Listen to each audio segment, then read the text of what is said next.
Our party has spent the night in a place called Blue Falls, a large calcified lava tunnel has created a large plateau on which old ruins of giants from another age sit and stand. Recently, outcasts from Evervale and the surrounding kingdoms, known as Twin Shields, has come into the area and has started to settle a town on top of this old throne of giants. Deep within the lava caverns, a rift opened up by Twin Shields, this adventuring party, to the plane of water, where water pools and rushes and bubbles and goes up vertically up this lava tunnel and spills out the top of Blue Falls, thus getting its name. Underneath the falls, a large crevice looks like a glass that has been set down too hard on a stone table.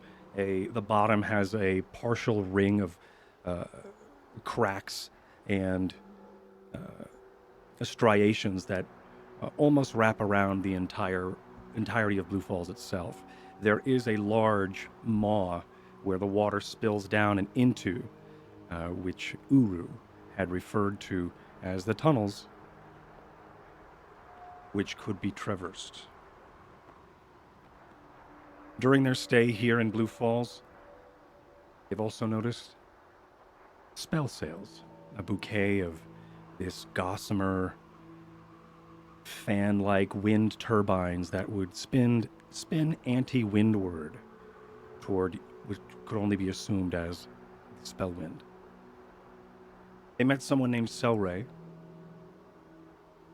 who, a Magitech genius in her own right, was able to harness the Spellwind using various different reagents from various different materials, whether it be phase spiders or whether it be ancient stone found within Blue Falls itself.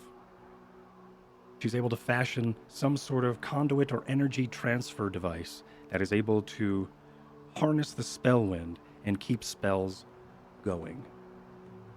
A much safer way to utilize Spellkin and their knowledge than what we've seen prior in Walden.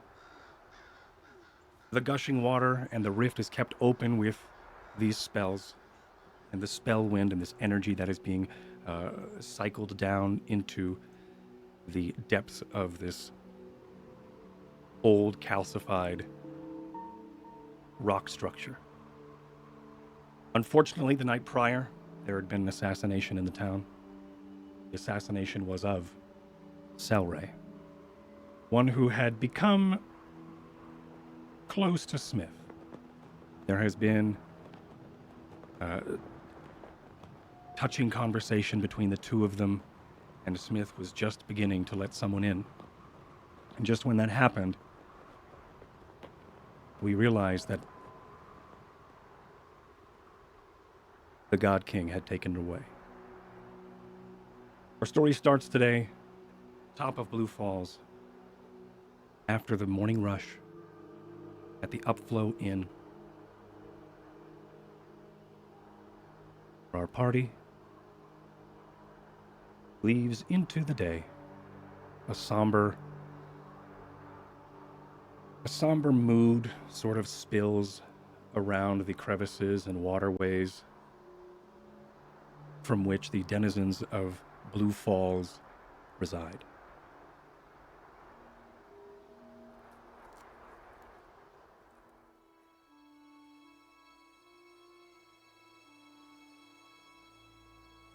What do you do?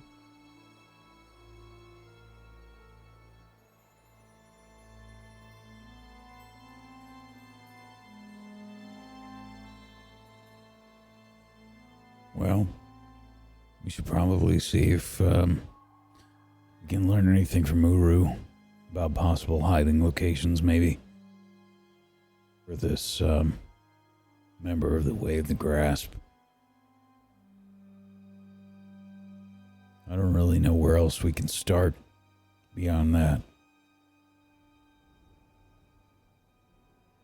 Okay. Okay. We have the lantern, and if we need to, we also have my sights now as well. I think, how much time has passed since, DM, how much time has passed since the last session? Minutes. Okay, in which case my eyes are still silvered over. Okay. Do I notice anything? So I have see invisibility active right now, which means that anything invisible I can see, as well as anything inside the ethereal plane I can also see. What's the distance? Sight, I believe, whatever my sight distance is. Oh. So whatever you can see. Correct. Make me an Arcana check. An Arcana check, okay. My eyes explode. Exactly. 5. 5. Just a reminder, we make Arcana checks usually every time.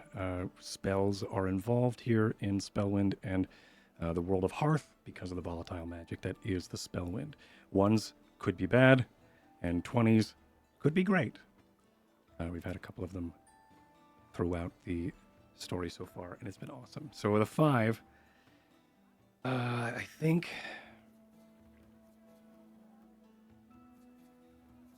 You could see invisible things and things that are in the ethereal plane, correct? For the duration, I see invisible creatures and objects as if they were visible, and I can see into the ethereal plane. Ethereal creatures and objects appear ghostly and translucent. But the invisible, do you know that they're invisible? Or do you just see them as if they were visible? Yeah. So how would you know? That's what I was reading it too. Yeah. Correct. Yes, I wouldn't know. You wouldn't know unless everybody's like, hey, did you see that? And they're like, no. And he's like, no. Okay. Yeah. Correct. But if they were in the ethereal plane, then I would be able to see them as ghostly. ghostly. He'd be able to notice. Yeah. He'd be able to okay. notice. Right. Interesting. Very. I think you see 5. I think you notice there are some wisps, not like will-o-wisps, but they're like wisps and tendrils of wind that you can sort of, it's sort of like wisps of smoke, but some like intelligent smoke, if that makes any sense. Sort of guiding you down the path towards, funnily enough, the neighborhood known as Smoke Row, where you reside, and as well as where a lot of the residents of Blue Falls stay. Just sort of, kind of like a video game with the quest hints turned on. I see. It's just sort of leading off in that direction. It's not necessarily at your feet and too incredibly long, like it's bothering you, but you can definitely, once you sort of scan the area, there are wisps of some sort of otherworldly energy coming from that direction. Okay. I relay that information. I say, I see, like wisps, smoke. It looks, like, I don't know, magical. Different, going towards Smoke Row. Does it feel like anything? Does it feel like anything? You'll notice once as Jet is turning and looking at you with a sort of like like an alert sort of presence. You do notice that his eyes are chromed over in that silver still. Yeah, does it feel like you should follow it? Or is it just something you're seeing with your eyes? I don't know. Everything is telling me to not go that way. So maybe something bad is there. I don't know. What do you mean everything's telling you not to go that way? Like Well, you feel like it's not a good idea? Yes. we were told that these people, they cannot be seen. So Mr. Smith and I devised a way to see the unseen.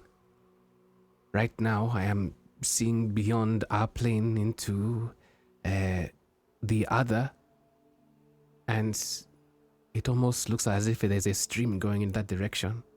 I don't know if that's to do with who we are looking for, or if it is just, a plainer neighbor doing whatever they're doing.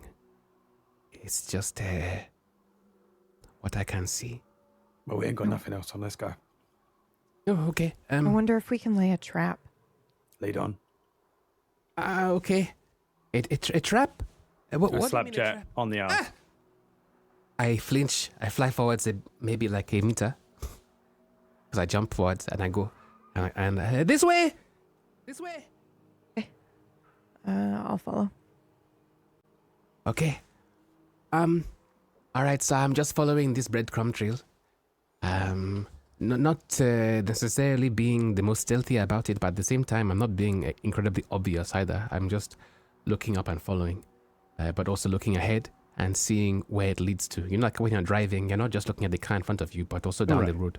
Mm-hmm. You're sort of taking it all in. Right. As you start to navigate down this, or you start to make your way toward this wispy trail, whatever it may be, much like trying to chase the end of a rainbow, it is going to move as you get closer, right?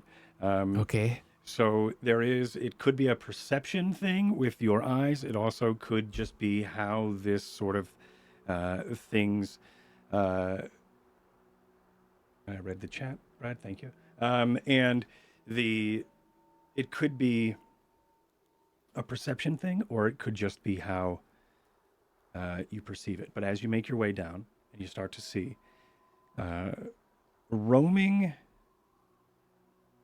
clouds that seem to stand thin, but also around a humanoid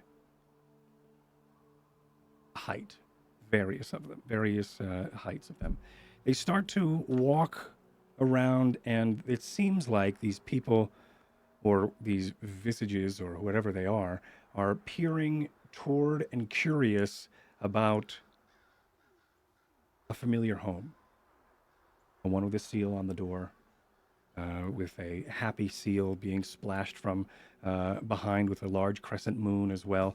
And there is, as you make your way toward it, you notice that whatever these things are just sort of like they're curious about this location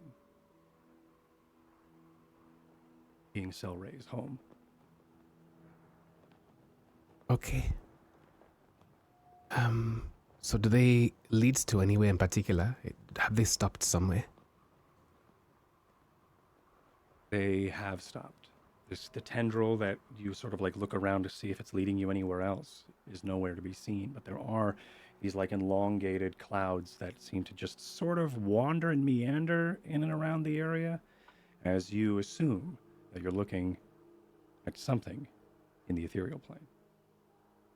What shape does it have? I mean, you're saying it has tendrils. Is it like a humanoid, or is it... Humanoid. There are several of them, various heights, as they're sort of, like I said, it's not unlike a curious crowd. There are There are others several here. of them, yes. I stop and I turn to the others and I say, "Act natural. There are others here. Several." What do you mean others? I am not able to tell exactly who or what they are, but in this area, it seems as if there are several humanoid figures in the plane beyond, in the ethereal plane, just meandering around this area. This was close to where Miss Selray was slain, correct? I am well aware. He says to look natural, but as soon as he says that, I will look around to see if I see anything, which I don't. Mm-hmm. Yeah. And then be like, God damn it. And then straight ahead and just follow him, I guess. Hmm? I wish I could impart this vision on others, but I don't think I can. It's all right. Are you proceeding toward his home? Is that what's happening? No. I said I wish I could impart this vision on others, but I don't think I can. Okay. I believe in my spell book it says usage is self, so I don't think I can. Unless I roll for it. And yep, unless something happens. So it's got to be our assassins then, innit? Let's go. You think? Even if it was, I don't know how we could get them out. They are not of this plane, at least not yet. I can see them, but I am not sure how it works from over there, if they can see us right now, or hear us, or feel us. I will cast the spell. Okay. So stupid, but I'm going to do it anyway I love it. I because love Varsha these. still has not learned anything. I love this. Someday Varsha will learn something. And you'll Mm-hmm. never have that excuse. Mm-hmm. I think I cast haste Okay. on Ty. What does that look like? I actually don't think we see anything. I think Ty just feels maybe kind of like an ethereal. One of you two give me an arcana. Okay. Would you like me to do it? Ty? To you. Okay. I think it's just like a whispering wind, probably. Maybe up your arms. You kind of feel that across your skin. Maybe you have goosebumps. Yeah. And then you just can feel it. You know the effects of haste. You're faster. Yeah, I think you've had that. I think you've had haste. I think I did this once before, yeah. Mhm. Okay. A little bit But I think lighter on that- your feet, Ty, as you Yeah, begin to the walk. difference this time probably is that you know that I did it. Because we've got that weird thing happening. Yeah. So Okay. What's the plan?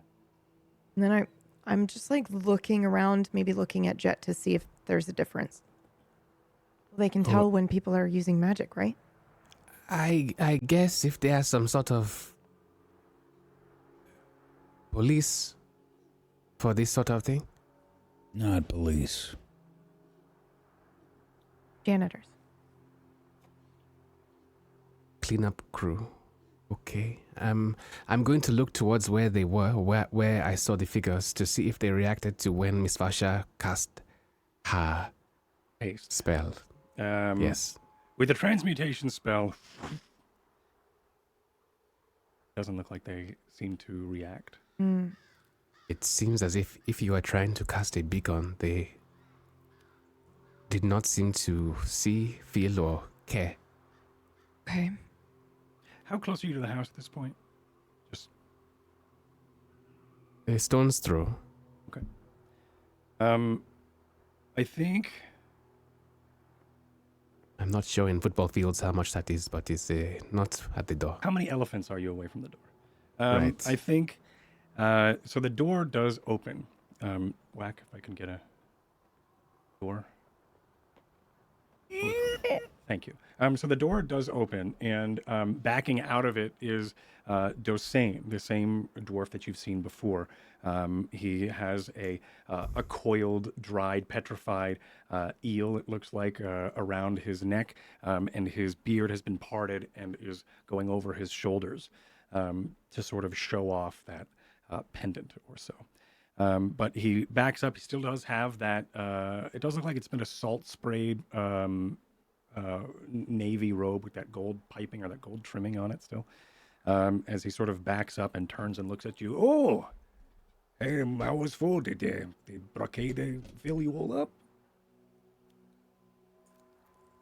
Good. What are you up to? Pretty quiet. Well, I was just inside trying to see if there was anything else about it, about what happened, and trying to, of course, cleanse it for in the name of the Title Father. Why? How does he seem to me? Is he You want to make an lying insight? piece of shit? Yeah. I don't Sure. trust that he's lying to us. I am also extremely skeptical. Yeah. Can I help Ty with this? Yeah, you can definitely help Ty with it. So, That was a net one, but you get another one. Okay, it was a 22, baby. Nice.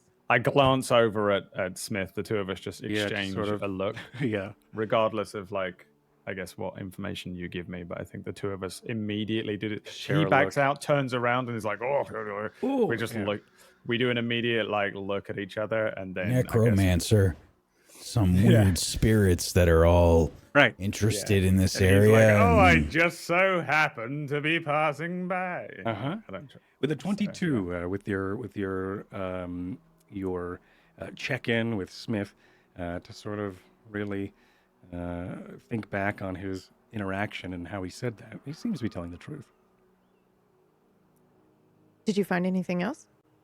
No, not much. There was. It looked like she didn't get quite very far into her nightly routine. There was a couple of papers disheveled. Also, the broken window. That's a bit throwing me off. But I'm not much of an investigator. What was her nightly routine? Well, I mean, it's as far as I could tell, it's more about her privacy. So probably it was some sort of, she was lighting candles, she was getting ready. She could have even been blowing out some of the candles and getting ready. She didn't even have her her nightgown on yet. So either she didn't even start her nightly routine before going to bed, or or I guess that's really it. She probably just wasn't ready. I'm not sure. But you're all here, right? So did you get any other information? You probably Did got you some see that nice, spot I was talking about? Yeah, Sorry, sorry. Ty. What was that? Sort of points to you and Ty. What? I just pushed Just past gesture Varsha. to. Yep. You probably got some nice spells up them slippery sleeves, didn't you?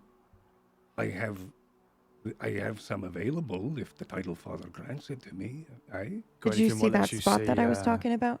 Ty. No, what spot? Can I go into the house? Yeah, he sort Okay. of, yeah, Yeah. he sort of backs away and I want to show him the spot that Mhm. Jet and I noticed. weird that, yeah. mhm. distortion. Okay. I imagine it's gone now, but I don't think Varsha knows that, right? Right. Because I think it was, yeah. Because it's sort of that footprint. It's like that stain in the negative. So I think I'm not sure how you would, whether you are doing like a true sight or a detect magic or however, or I assume that you are also maybe just pointing to the area. I think I will lead Arcane him. footprint Well, is? I'll go right upstairs and I will show him Yeah, the, it was the right here, spot kind and of be thing. like, it was right here, but I don't see it anymore. Okay, and what was it? And you saw something here? It, Take it.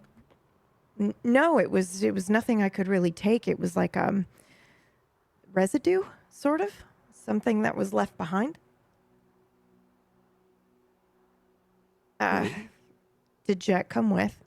So I'll turn to him to try to see if he can explain it, since he knows better than I do. Maybe perhaps if we can go inside and see. But, Of course, yeah. We've already sort of made our way upstairs. Yeah. Okay. Okay. I've got my head on a swivel, by the way. Yeah. Because you also heard that you were like, there are things nearby, and I feel like Smith would be in alert mode. As far as your chromed out eyes still and can see through the ethereal plane, there isn't much in here, Jet. I think there's maybe one or two of these clouds from the ethereal plane sort of passing through some of the solid walls here, but still sort of in that roaming pattern that they're on. They seem to be interested as you get closer and you walk by maybe a couple of these humanoid elongated clouds, right? A face will appear, and only for a moment as you get close. But you do see that it's a couple that you've seen and walked by, they are and do have their eyes on Dosane. Like sort of like expectantly. Yeah. Ew. Ew! That's so creepy. I'm glad I don't see that. But you do sort of make your way upstairs, and there is that moment where Varsha is like, well, it was right here, some sort of residue. It's right here. And I don't know, it was just kind of like the space in between. And I look at you, Jet, to try to. Can you maybe describe it better than I can? Okay. It's between. Right. So, I don't know how to explain what I'm seeing right now for the first time. And I think with your chromed out eyes right now, I think I don't know what spell is it, by the way, that you're. It's like It's see invisibility. It's a 1 hour long spell. I think you can see and remember in your mind where it was, but you can't see anything. There's no that negative, that footprint of the arcane or whatever you would theorize it was, isn't there now. Whether or not you can see it because of your vision or whatever, but you can, in your mind's eye, see where it was. I see. I don't see anything greater than what we saw before. It's kind of it's both there and not there, but nothing discernible. I think it's too late for us. So it's a part of the spell thing, or like something physical residue. No, not physical. Something different. Yes. Okay.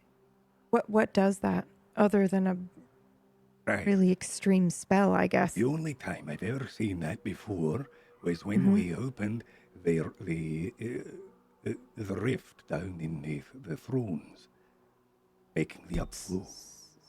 Sorry, the what? The rift? The rift? Right. We opened a portal into the Title Father's domain, so we may then, of course, have the upflow to feed us and keep us healthy. So you think this was the title father? Or some link to it? And not... I'm just saying the last time. And he sort of snaps out of his proud stance for a moment. The last time I saw something like this, it was around then. Is the rift still open? Aye, the rift is open. Aye, I wouldn't... going down Where there is it? It's at the bottom of the upflow. So then that's where we need to go. Okay. Okay, be careful. I mean, if you could all breathe underwater, then... Breathe. You think they're from the upflow? No, but they might have been able to use the rift to get here. Unseen. And potentially escape. They have other capabilities and such that I'm unaware of, however. Why use what you don't have to use?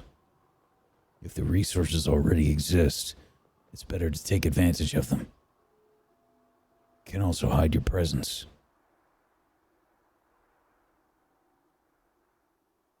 Okay, well, that's a pretty good theory. It's your funeral if you're to sink. And he sort of gestures towards your armor. But the caverns are full with water. At least, I think they are. How deep? Hundreds of feet. I can maybe do something about that tomorrow.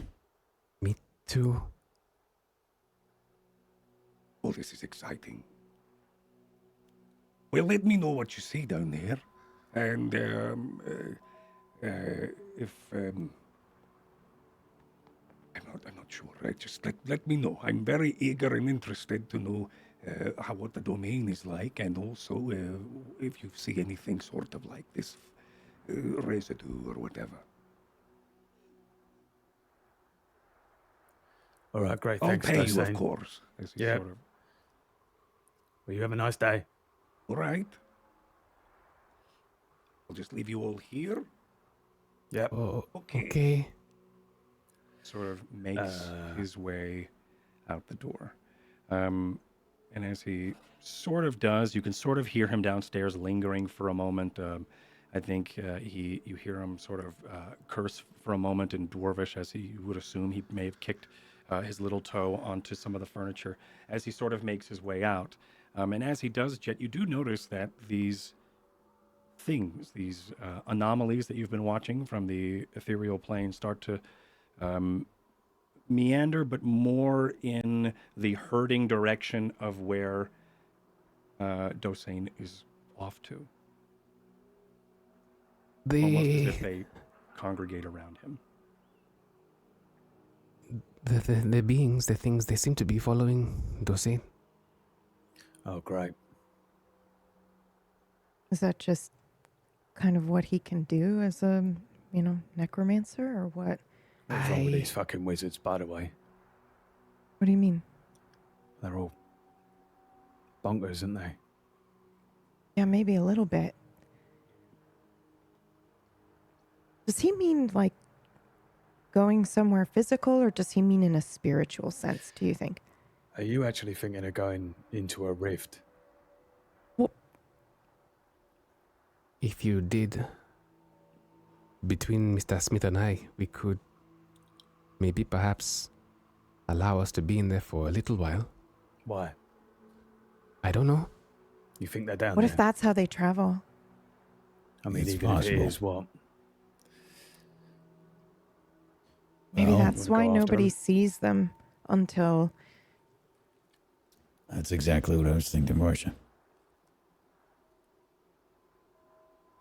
And what, we're going to go into a rift and just hope it pops us out where they are? Well, we don't know, Ty.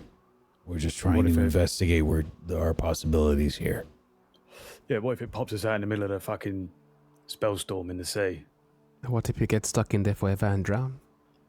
That being said, what if it pops us out in the fucking throne room?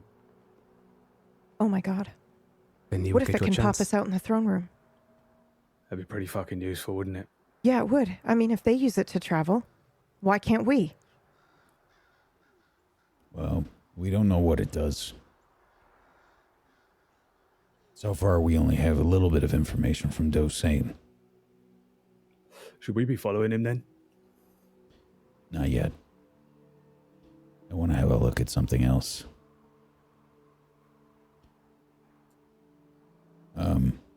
We're still in Selray's house, right? Correct.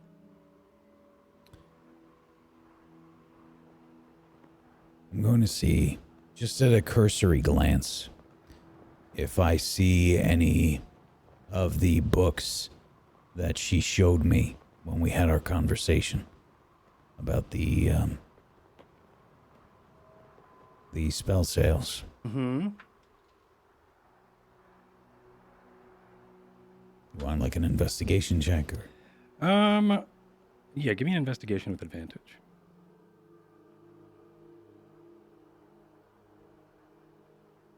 Woo! 22. You notice, as you start to look around, a collection of 3 of her notebooks are in and around this area, whether it is one between the mattress and the bed frame. There's also another that is in one of the drawers, and there is one next to her bed under a pillow. It looks like it was opened recently or put there recently, but you're able to find 3 of her notebooks that do talk about the spell sales and their design. Yeah, I'm going to, sort of bring the books over, put them on a table or something, and start looking through, flip through, and see if I see any information on the rift. Make me an Arcana. And anybody else who is potentially looking over Smith's shoulder. I would be curious. 26. Hell yeah. I am also curious. Well, it's not Assuming so he's curious not, with an like- 11. Assuming he's not trying to hide it. If he's, Right, if very he's- clearly being private about it, okay. I don't know. I don't know if he's. That's up to Smith. No, I don't think I would be. 22. Okay. Jet, hard to see from where you are. A lot of it's just sort of chicken scratch. It's also silver. It's also written in silver pens. You can't see silver because your eyes are silver. But as you sort of flip through the pages and look, both Varsha and Smith, you do notice that there are obviously these designs. You do notice that a lot of what she spoke about has been reiterated, whether, Varsha, this is probably new to you, phase spider silk has been utilized because of its interaction with the spell weave. For some reason in this material plane, it is able to, the only particles that could stick through, or the quanta that is the spellwind, could only really be stuck into these this silk. Of course, still spinning, it catches a bunch of it, and as it does, and I think both of you read and see this, and as it does through its design, it resonates with other particles of itself, and the spell wind gives off its own new type of energy that it doesn't. It has it. She explains it as this. Like a spell energy, because it seems like there's no other word that she could sort of craft or concoct to explain this. But that is then cycled through these empty glass tubes that are then, you would assume, some sort of vacuum down into the depths of the upflow. She also mentions in there, or in we have a 26. She also has in there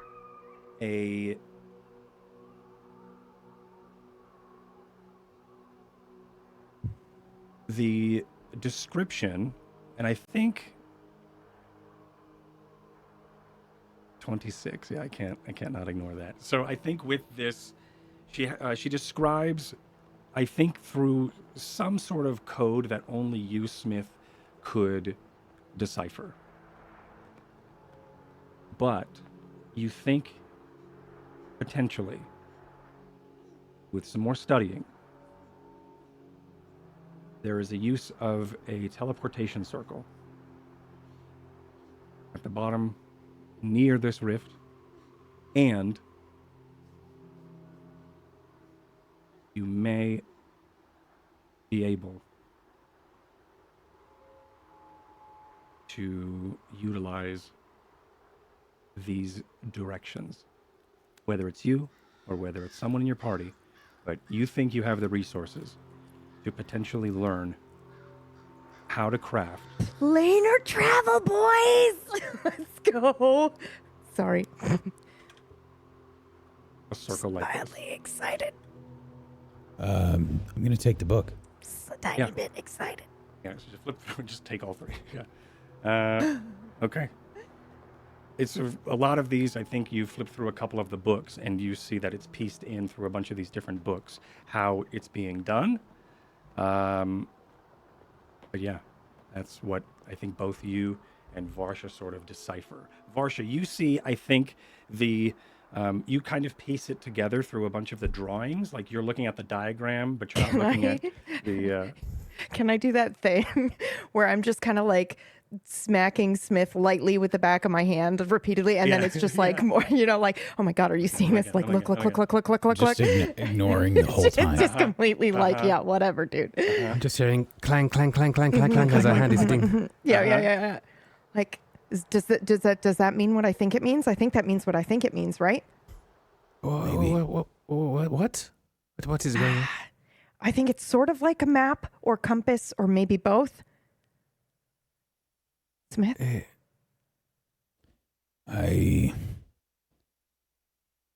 I have to guess, I think it might have to do with some sort of travel from place to place. Okay, where? Exactly. Anywhere, I think. From where? I'm not Anywhere. sure, but these might be directions.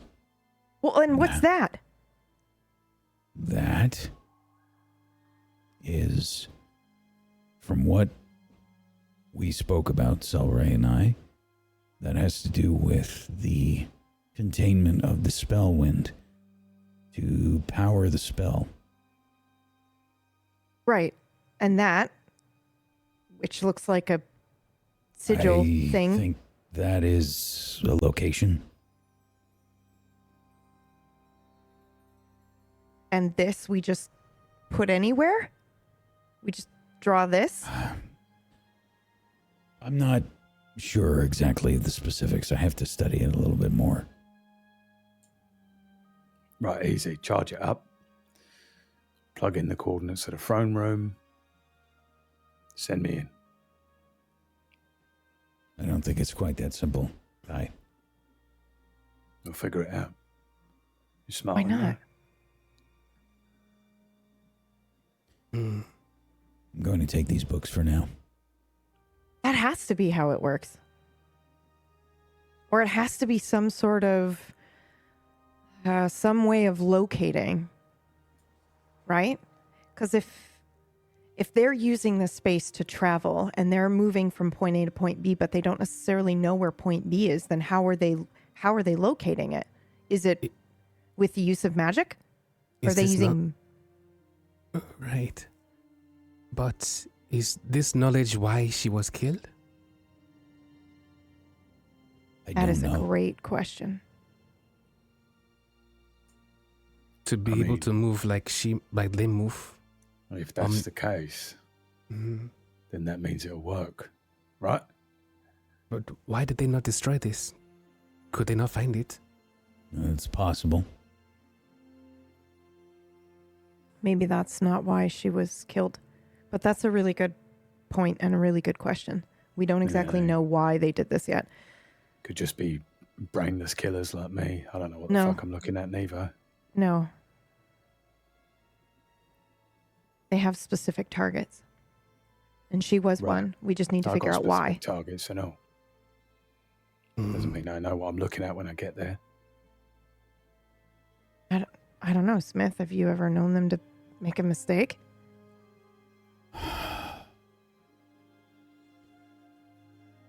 I'm not sure. If they're anything like this one, I doubt they make mistakes. And if they Is it a did, they would mistake, just say they work in mysterious ways. I mean, Selray's kind of like an inventor, right? Maybe she's just What was she working only on last? started to piece it together. She was working to help me.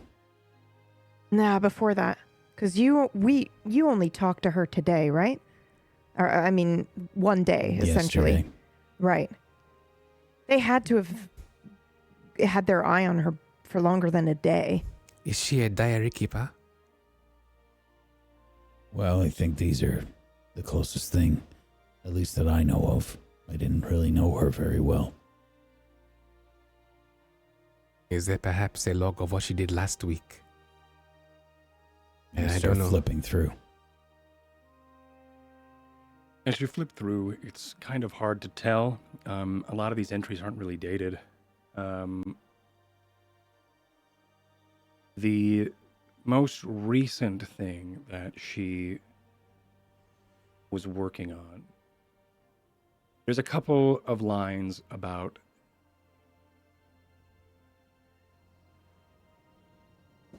someone who had come to her and requested to help with some armor. Before that, though, she seems to be...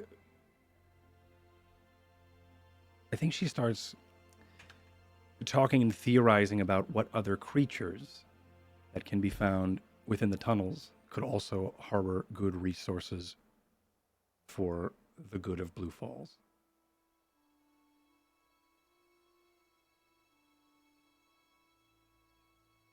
She mentions something Grick venom. That is something that she is interested in only in theory. It could potentially help with as an antitoxin. She also speaks about a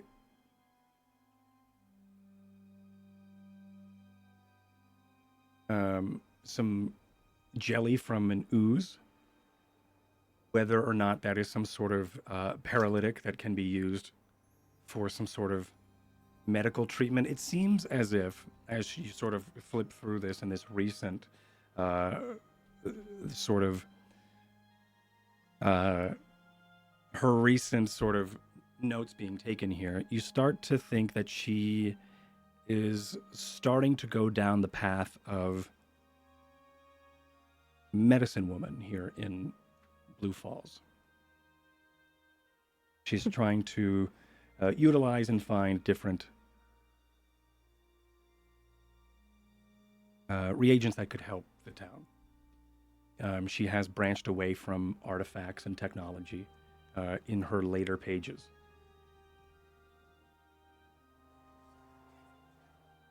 I'm relaying, paraphrasing that to the group. None of this sounds like anything that, at least to me, some assassin will come and kill her for medicine.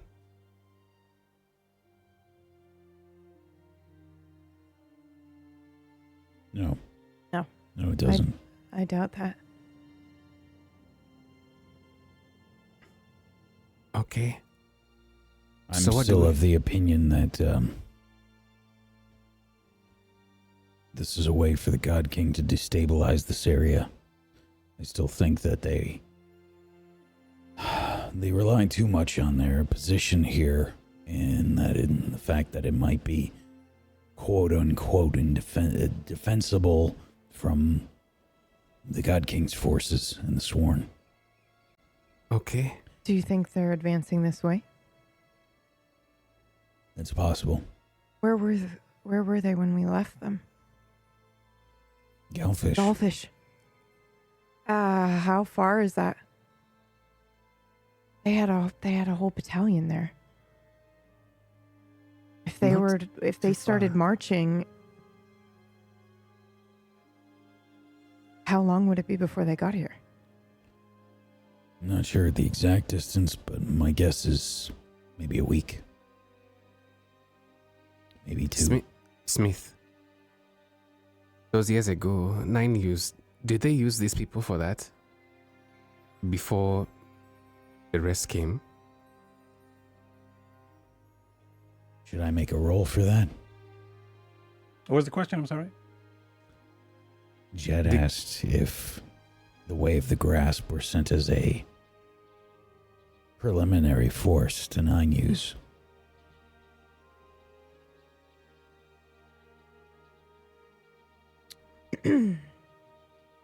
Give me a history with advantage.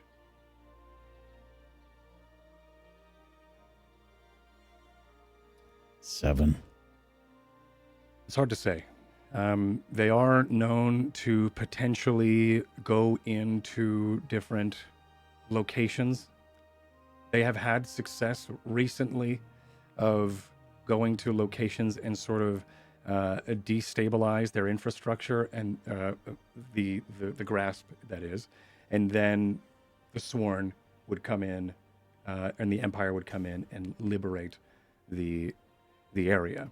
So, but that is relatively new in their strategy and tactics. So it's kind of hard to say if they did that for 9U's.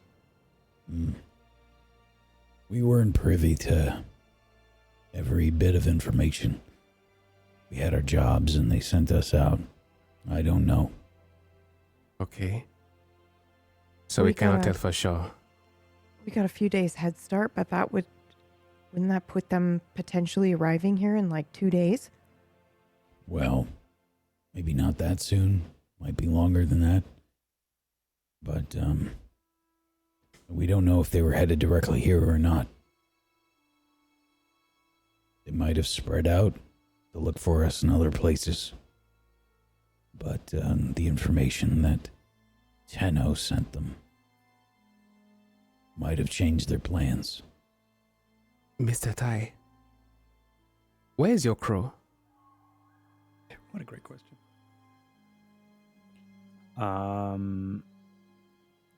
Go Crow.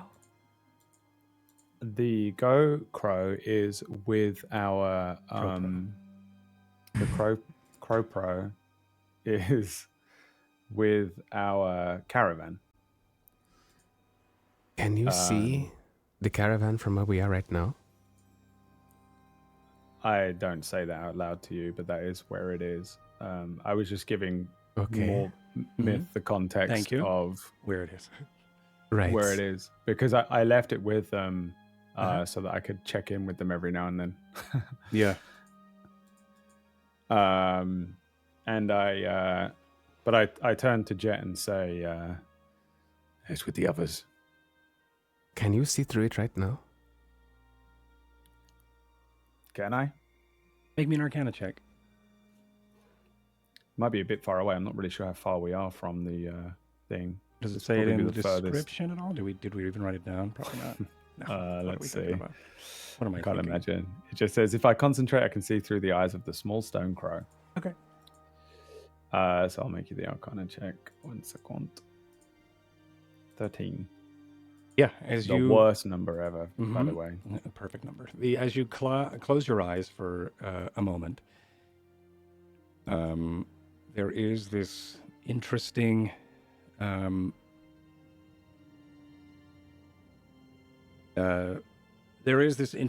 haze that just sort of washes over, and then this sort of crackly textured and gray, and then a sort of desaturated image sort of washes over as you hear,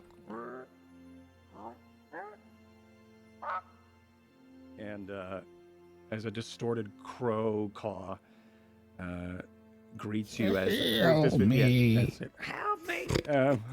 Kill me! And then you see the back of the carriage.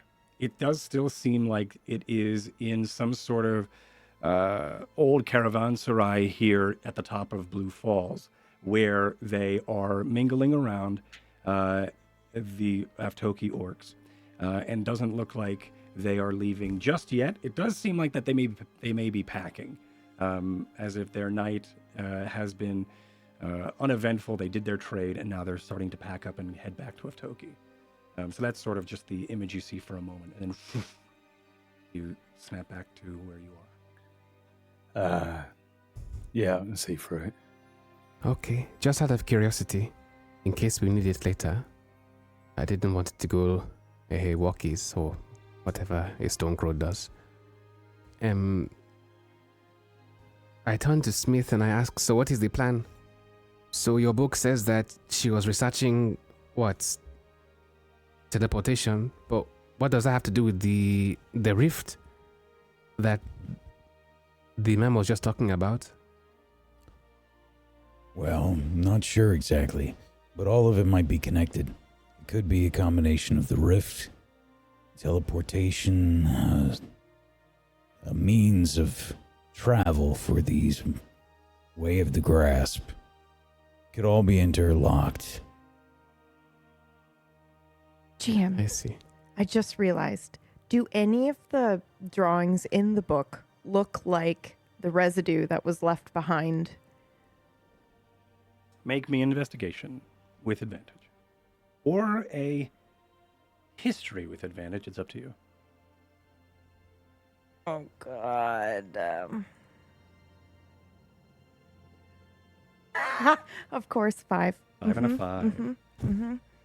Now that you see- Amazing. yeah. Now that you see. All right. Well, I can't remember what it looked like anyway. Yeah. Yeah. You Exactly. sort of recall all of the images, and you're like, maybe there's, and there was, yeah. Not that you can fathom. Well, I think the next step is maybe to speak go to the rift. to Are we going to the rift?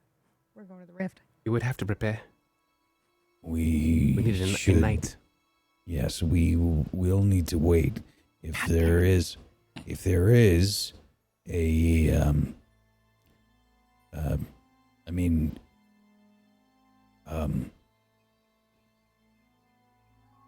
what was his name? Dosane. If Dosane was right and there's a lot of water there, we'll have to prepare. If it's underwater, we don't know if you'll be able to hold your breath.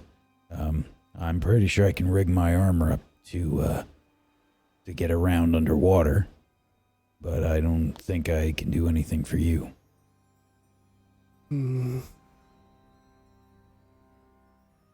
I think if you can take care of yourself, maybe I could deal with the rest of us for at least 30 minutes. If you think you can handle that. For 30 minutes, yes. All right. So that's something possible that we can do tomorrow, but it'll take me some time to mess with my armor. Until then, we should speak with Urue and see if there's any locations that we might want to investigate, places to hide and such. Any potential hiding spots for the Way of the Grasp for now. Right. Being responsible. Not immediately. Dive into the upflow. Yeah. I'm just staring at Varsha. Mm-hmm. Yes. Sorry. Moments go by, and steps are trodden as you search around for Urue. Urue is, you do sort of, through asking people around and seeing where and gathering information, you do notice and see that he is likely on the cliff sides where his sort of post is. And as you make your way over, you do see he's harnessed up onto the cliffside, the elongated humanoid with the gray skin, bald head, with a lot of Goliath-esque features. He's got two like stone axes or pickaxes into the wall as he's sort of been climbing up it. He does sort of see you and then rappel down. And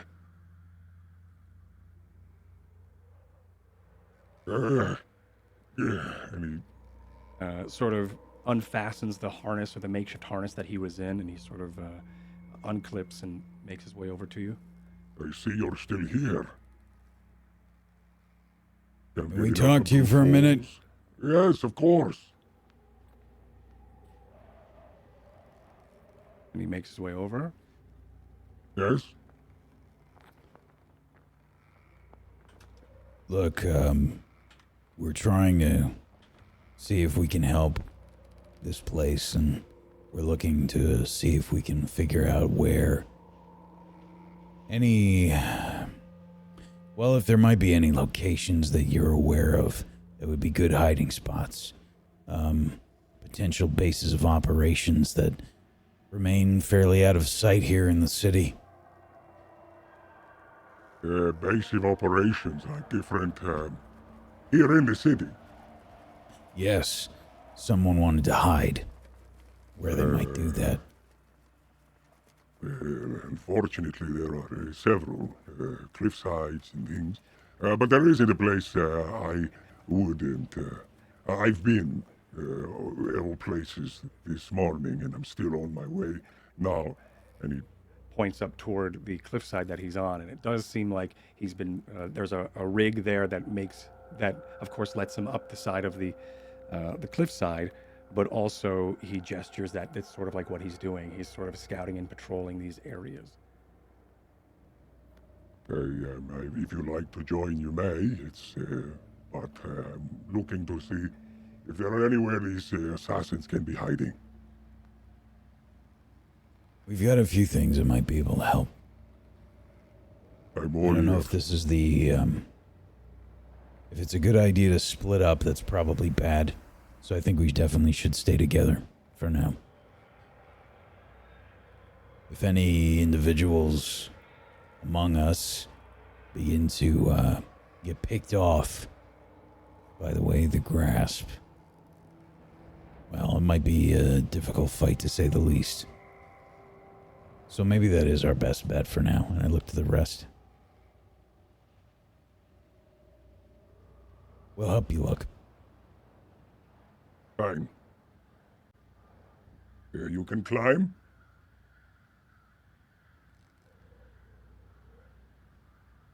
You can try. All right. Well, we'll get you some harnesses. And, Rovin! Get him some ropes. You see the person known as Rovin. Fuck, I drank the potion already. It's Makes thinking in my brain. That All jet right. How made can me I so fly? that How I can can fly. How can I fly? You did. You see the scout that, one that works, you would assume, underneath Urue, heads out to go fetch more ropes and to start fastening more harnesses for you. Moments go by, and there are these harnesses all set up. Have you ever done this before? No, I'm a fast learner. All right. Well, you're going to want to use a very small amount of pressure as you pull up closer and make your way up. Right. Is he just going to go like that? Certainly looks like it. So if I rig the rope here through my armor, that's probably best. Okay. I've got a belt loop or two. I can maybe perhaps do it the same way. Just stay close. Okay. I'm right behind you. Just be careful. Okay. Are you coming with? You can go first. Okay. No, it would be best if you come with me. I'm looking at Ty like, you gonna go?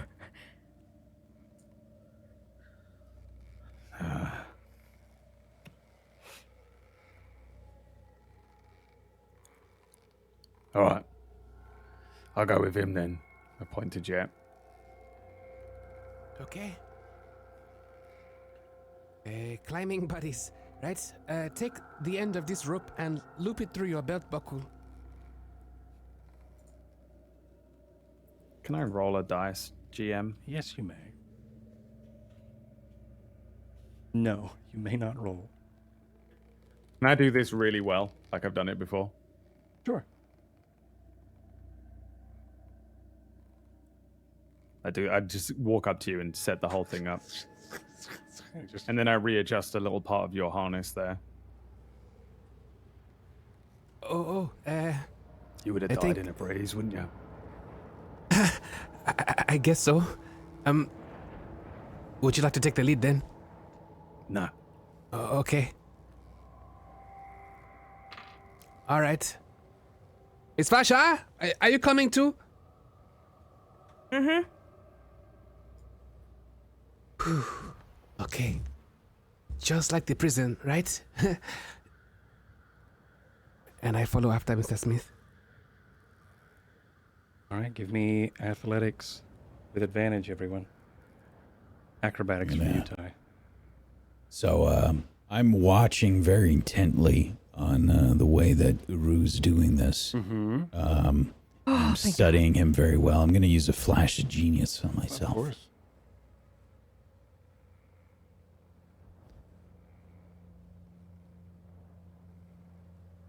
That's a +4, so an 11.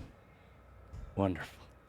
I think as you watch, you start to get the hang of it. About 10 feet up, though, something sort of snaps. It could be a loose rope on the makeshift harness that they made you, but you sort of, for a second, the harness sort of snaps, much like a window washer rigging, right, where it's sort of going up and you're sitting on probably like this, like a wood plank and then hoisting yourself up. That's sort of how this is. But I think one of those strands snap and you just sort of fall out from under it. You're still able to hold on, but you need to sort of reset back at 10 feet. Oh. Careful. Are you okay? Careful. You have to reset it. It's going to break if you not like that. It's too heavy. All right, I'll maybe I can loop my leg around here. Okay. All right. After a bit of a small struggle, you all do make it to the top of the cliffside. Uru's there waiting. Around you, you see these pocked, like this. It's like no one really ever comes up here. Blue Falls does. Gee, I wonder why. Right. It's sort of like Blue Falls is in this like. It's in the cavity of this and around the cavity of, if this thing was a giant molar, right? They're in the sort of that crevice and that cavity of where Blue Falls comes out of. But around the tops and the crests and the summits of these peaks, around this of all of Blue Falls, there seems to be a lot of just uncharted land from probably a lot of the denizens. The scouts, though, have seen it. It's pockmarked with various ruins and old buildings from a different age, large in scale, but they're unable to be seen from where the Blue Falls proper is. The wind does whip through your hair here, as it sort of does push you, and there are times where you are struggling to sort of keep your footing. Uru does turn and say, You have to keep your footing here, because if you don't, it'll blow you right over. Oh, yeah, stay low. Let the wind blow over you. as he sort of then starts to crouch, and you see he does sort of get into this aerodynamic hunch as he then, at some points, as he makes his way across the these hillsides, he does turn back and say, It's almost better if you crawl. and he falls down onto all fours and just sort of does this like monkey crawl up the hill here as he sort of finds footing on this like steep wind that is, or a steep hillside with this wind whipping through, trying to pry you off of this cliffside. Over some time, though, you are able to reach into and go into one of these ruins that is nearby. Very simple. Just check. There's not many people ever come up here. There have been a couple of thieves who were able to steal or figure out the rigging, and they would come up here and start to stay away from us. We caught a couple of children make their way up here before, but nothing too dangerous. As he just sort of casually looks through the area of this first site. You do You see anything, Jed? Has an hour elapsed since I first... I think an hour has probably passed by at this point. Okay. No, it's hard to tell. I would have to reapply. Should I? I look for approval. Yeah. Do it. Okay. I pull out a small tube that has like a small pipette on the end of it. The tube itself is glass. It's translucent with the quicksilver-looking fluid on the inside. And I just say, okay, one moment. And I just squeeze a tiny bit and I go... And... okay, and Beautiful. I see invisibility again. Uh-huh. And I'm looking around.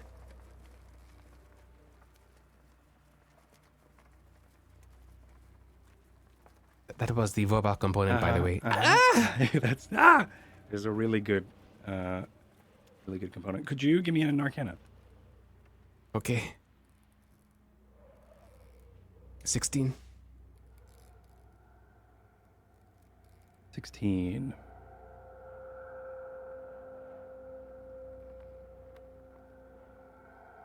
I think as you look through the distance and through the breeze and everything like this, as people are sort of mingling and looking around in the ruins here with Uru, you do notice on a cliffside way in the distance something moving. It is a humanoid. It's hard to tell from here their features. You notice that there is shocks of blue that sort of go across the flesh-like tones across of its face. Like, once again, it's far away, so it's sort of like it's at that distance where it's really hard to focus. It's sort of like your mind can start to mirage what the features look like and start to imagine what they are without actually having the full. Maybe I'm just blind and can't see far away, but that's what I'm sort of imagining right here. Right. is You just see this humanoid. They do see, there's, like I said, shocks of blue, but also it does sort of have this tapestry of purple cowl around its neck, as it's way off in the distance, and it does look like it's looking at you. Ew. There's something over there. I cannot tell if it's in the plane beyond or not, but it is looking right this way. Can you see it? Can we? I don't think we can. It's just him, right? You cannot see it. Yeah, Mr. I Smith, don't. You point over in that direction, and there I don't see is anything. nothing. Your lantern, Mr. Smith. I'm going to interlock my fingers and touch my thumb to my middle finger, and like I'm pulling a thread from my eyes, I begin to pull apart, and with a click, I pull my helmet up, and my goggles of the night, they sort of, from the outside, it looks like they sort of polarize, and they change. The face of them changes to a sort of crystalline, sort of silver appearance. And I'm going to also cast See Invisibility. Awesome. Do you see him? Oh, it's Vasha. Do you have the lantern? I gave it to you in the tavern. Sure. Yeah, I'll pull the, like, I've completely forgotten, and then I pull out the lantern and I raise the hood, right? That's how we can see? You twist the top Yep. like a pepper grinder. Okay. Right. So now if it comes towards us, you can see it as long if it gets into your 30-foot radius. Telling PB, not Vasha. Okay. Okay. I think I take a step towards Ty then. Make sure Stand that back to we're... back. Yeah.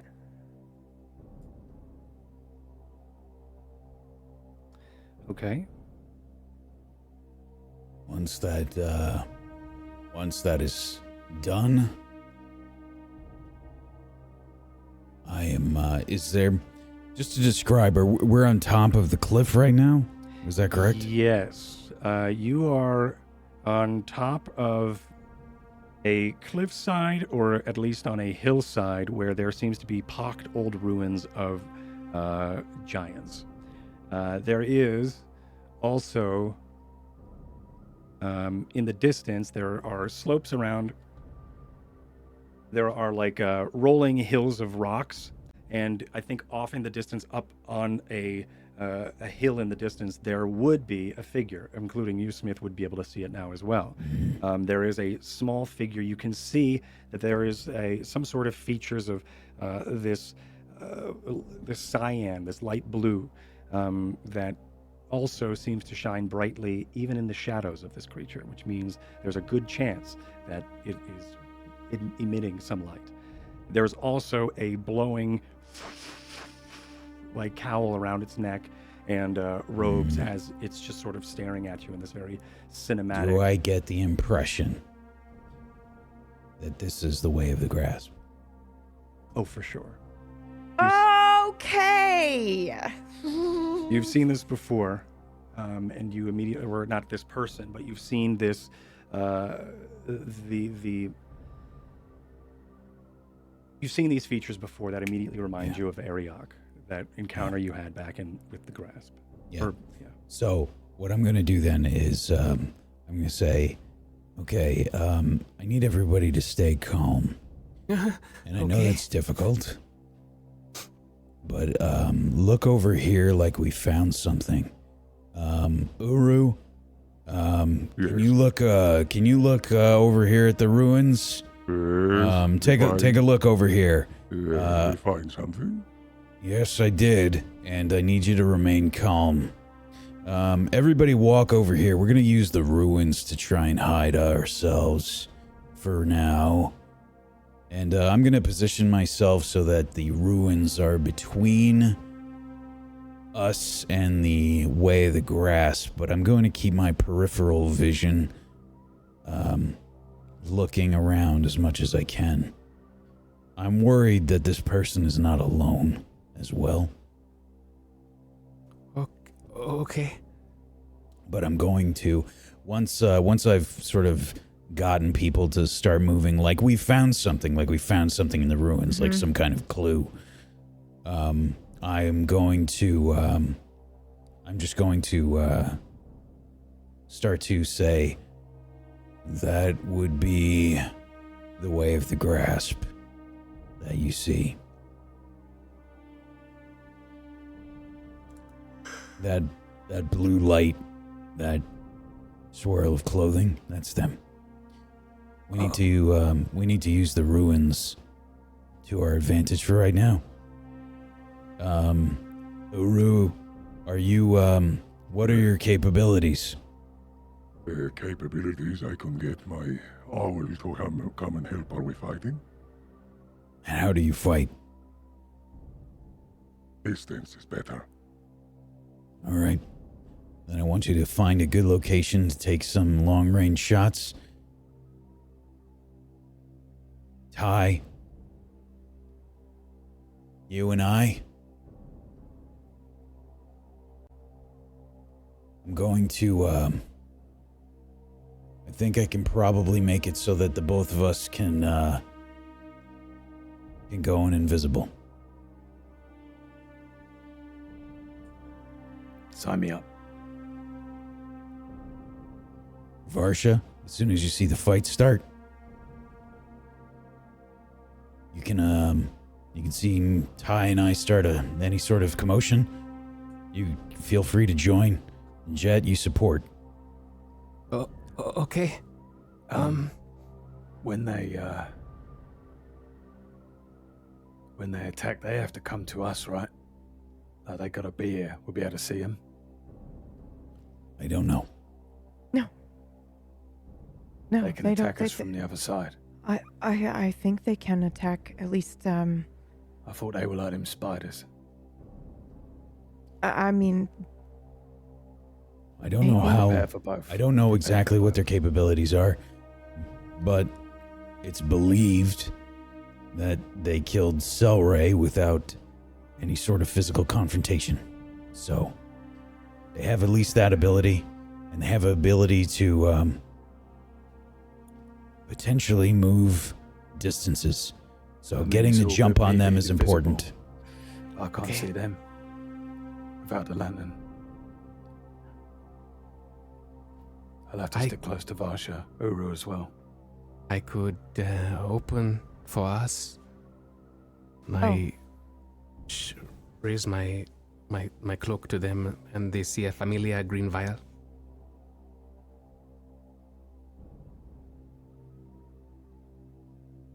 Flickering almost as if it's on fire inside.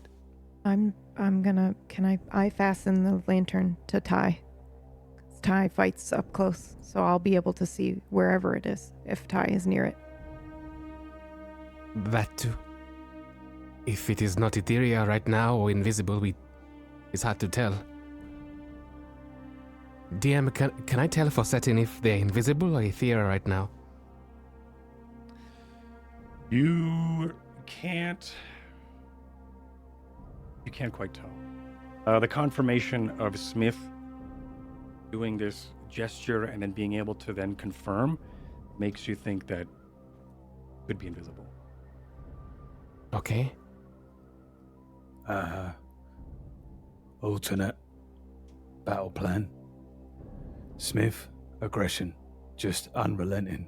You'll be able to chase them down, close the distance, maneuver them round. Jet, just support Smith. You're going to be able to tell what he's up to because you're going to be able to tell where they are. The three of us will just do what we can. If we see him, we get him. If not, we'll just have to react. I'll try and slow him down if I can.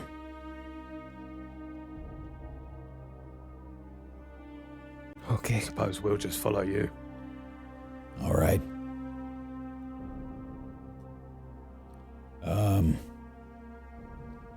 So, shall I make you invisible? Actually, I don't know if I have enough of the fluid in the suit right now. It'll take a while to gather more. I don't think I can do it yet. Forget it then. I'll have to just make myself. All right. I'm going to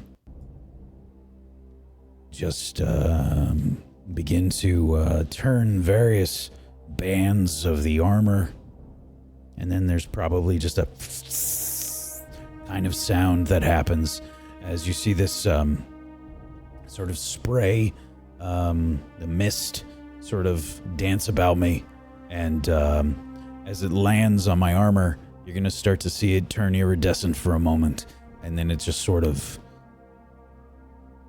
fades as I turn invisible. As you fade into invisibility,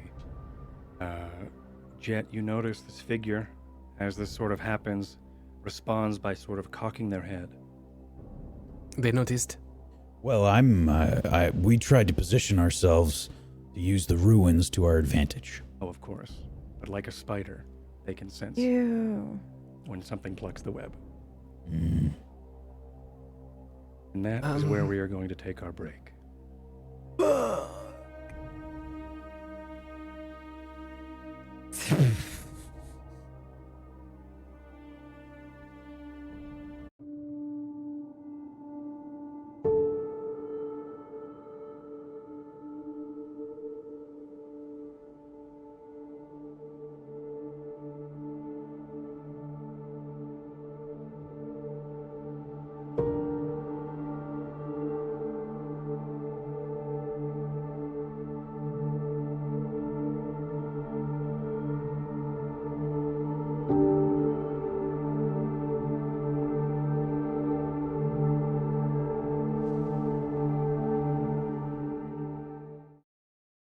So much has changed in a year.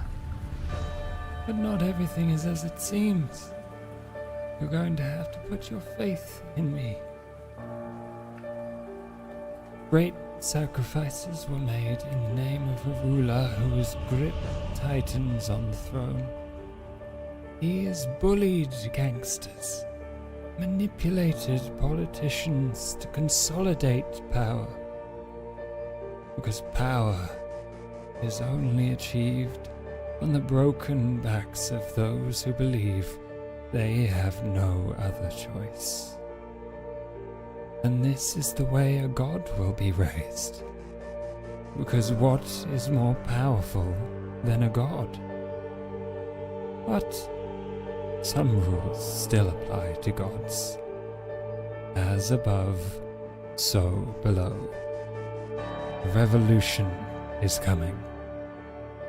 I will let it tear this city apart and put the misguided to the flame. Rip out the hearts of my enemies and let their blood flow in the streets. A faithless man will be rewarded for his dedication. A lover will soothe her curse. A dragon will gather her family. The silver moon will reveal its deepest secret.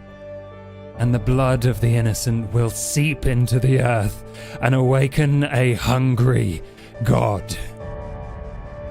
A revolution is coming.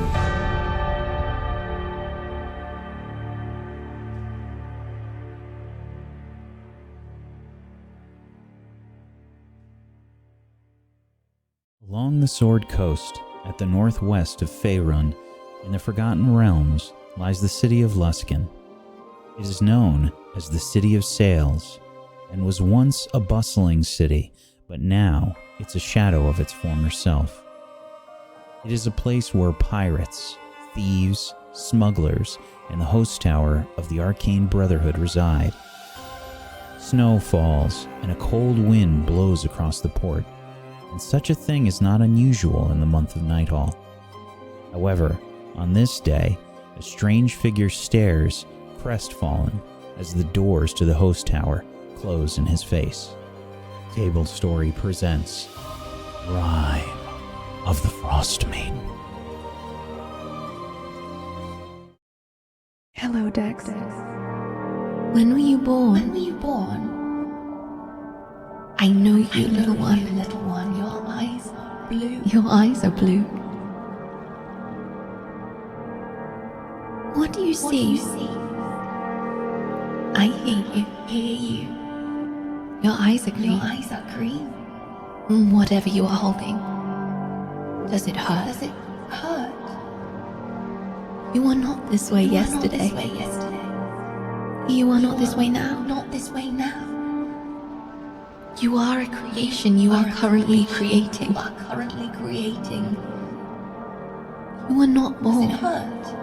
You were not born. You were molding.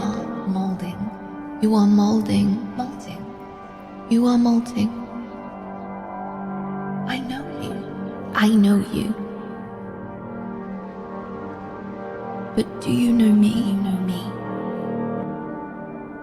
I hear you. Your eyes are green. Your eyes are blue.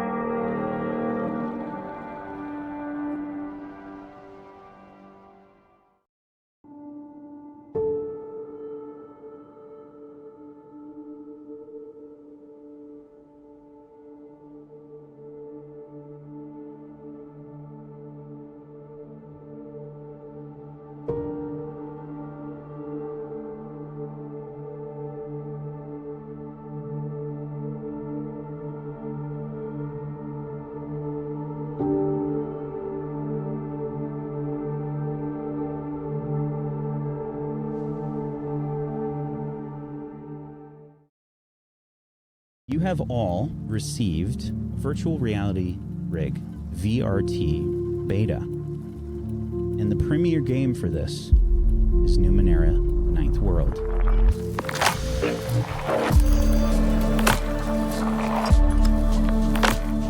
Perception alters reality. But what makes something real? You do. The VRT Rig Beta for Numenera the Ninth World. Coming soon to your favorite Twitch streams.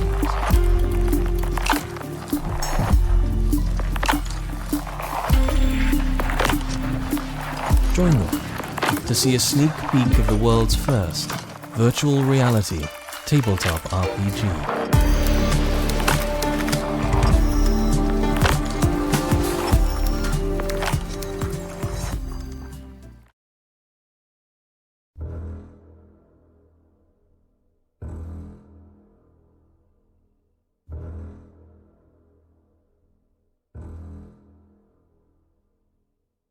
The Dark Realm is a difficult place to live. Plants grow weakly and twisted in the lack of sunlight. Mercenary work and banditry are rife, as it pays more than basic farming or hunting. The realm at large is ruled over from the great city of Guardia, an overpopulated, sinful place ruled over by a baleful king that we haven't seen in years. There is an elven kingdom to the south, ruled by the sequestered shadow elves, a dwarven kingdom lost to the mountains of the west, and a tiefling kingdom among the volcanic rock of the islands in the north. Great patches of our land are poisoned and deserted. There are tribal villages, beasts, goblins, and orc warbands, of course, but we're trapped here. The mists are a mystery. Most who enter them and never return. Those that do are changed in such a way that they are unrecognizable or utterly insane. Nothing comes out of the mist, but it surrounds us, calls out, poisons, frightens. Couple that with the almost endless darkness, and the Dark Realm is a very difficult place to live.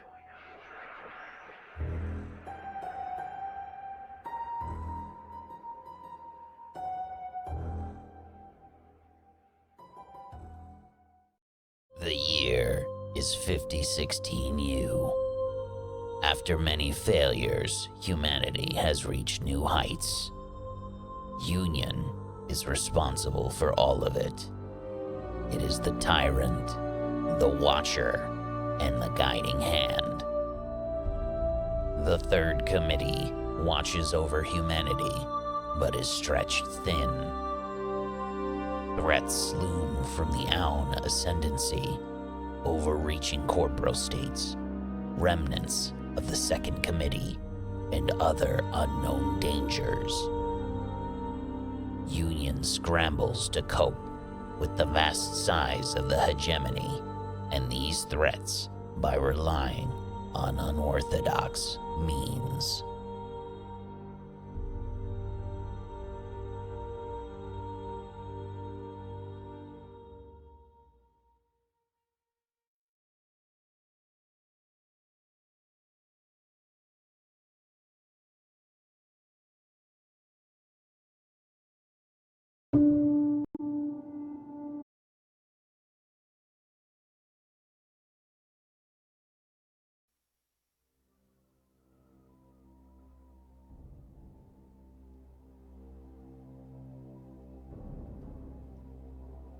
Okay.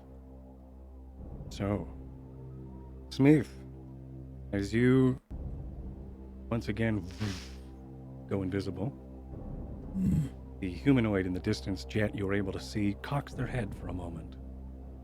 You are all certain that you're hiding. Let's make a stealth check for fun, as you all were using the rubble for fun. For fun. Well, I mean, whether or not he actually sees you. Now, I've got invisibility. Yes, you do, so you're fine. Normally I am at disadvantage, but I am currently set up in my infiltrator armor, so that negates it. So is that advantage? Yeah, you can have advantage. All right. The difficulty is not super high, considering you're using the rubble and stuff. Awesome. 22. Hell yes. We got one from Jet, got one from Smith. Marsha. 10. Okay. As well as Ty. Ty's probably going to be fine. Great initiative. Stealth, my love.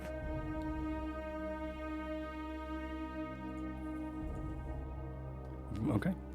Same number, 21. Yeah, I think with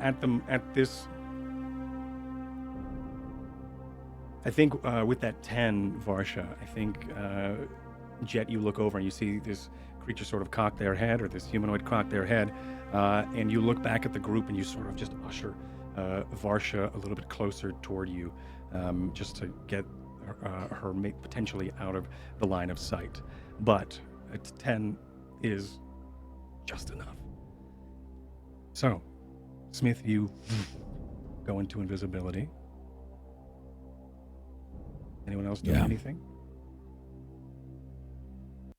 Rolling initiative. I am going to prepare a spell if I'm allowed to. Yeah. If I see them move towards us, No, I'll wait. I'll do as Smith says. I'll support. Varsha, any last words? I mean, anything you want to do?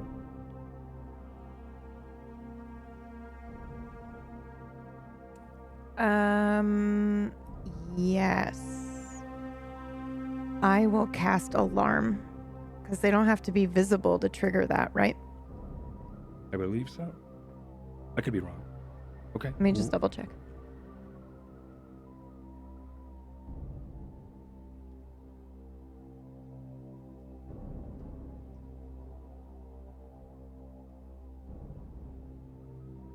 Unwanted intrusion. She's a door window area. Yeah, it doesn't say they need to be visible. Alert you. Okay. Makes sense. Okay. Where would you like to place it? Can I? Let's see. Where are they? I'm undercover. I'll just put it around me. I just need to know if it enters my Your space. area. Yeah. Sure. Okay. Let me find something for that. Roll 20, please. Thank you.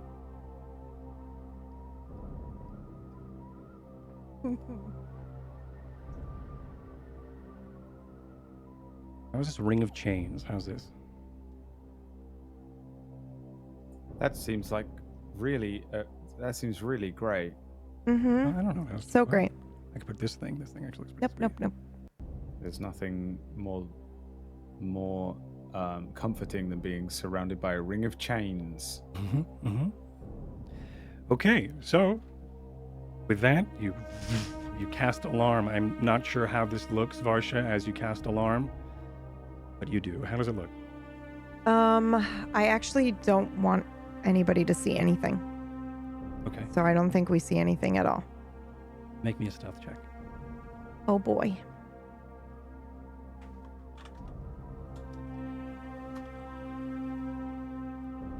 $11. I also assume you want Arcana as well. Yes, please.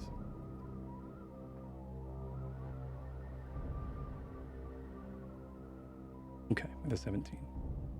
Mm-hmm. It goes off. The alarm spell. What kind of magic is it? Just for fun. Abjuration. The spell goes off. At your feet, that I think only you can see, is a weave of an arcane net of some sort, just Yeah. around your vicinity. Like those purple ley lines from before. I think I think we see them, and then one just would fall from and then down and around. Absolutely. Cool. If we see anything at all, nobody else can see it. I think. Right. Yeah. With that, I think as you cast this spell, the Jet, if you're still watching, and Smith now, Always. the creature's head pops back up and looks sort of quizzically in that direction, and then takes a step off of the rocks, but is still floating. I need initiatives. Ah!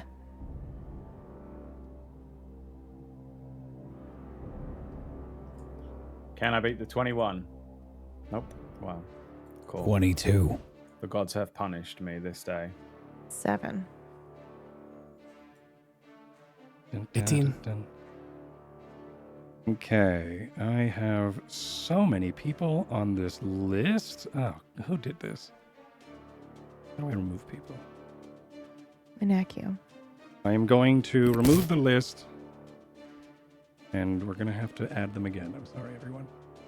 Just add the turn or roll, and then... Actually, no, I could just do that. Excuse me. Here, go ahead and... You gotta turn on 2-week follower only mode.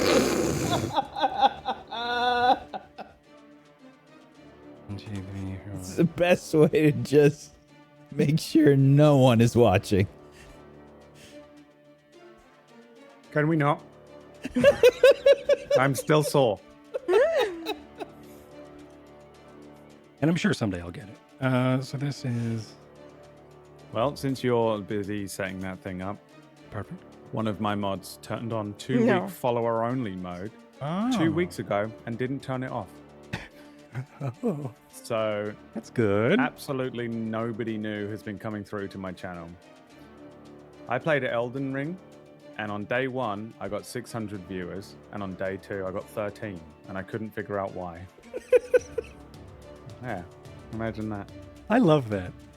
I love that for you. How do I get rid of... How do I get... Okay. Yeah, perfect. How do I get rid of this spell circle that I've given a turn to? Okay, no one has the answer. You just delete it on the turn order? Yeah, on the turn order. Oh, I could just do that. Okay, great. Yeah. Oh, now it's gone forever. Perfect. Whatever, it doesn't matter. All right, so Just Control Z.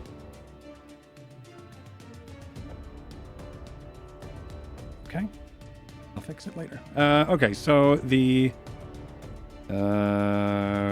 did you all add your initiatives to the turn order? Oh wow, I rolled. Yes. Yes.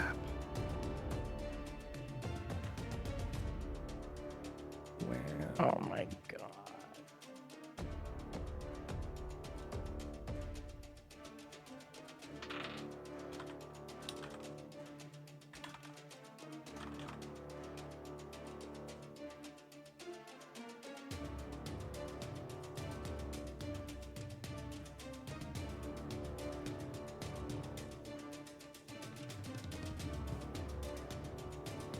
Hold.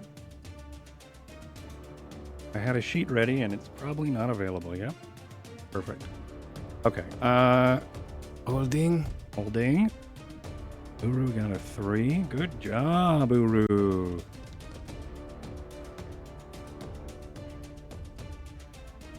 All right. Top of the round is Smith. What do you do? I'm keeping an eye on this guy, so I see them moving, and I think as soon as I do, I would assume that they have some kind of awareness of us at this point. It's a good guess. I think what I'm going to do then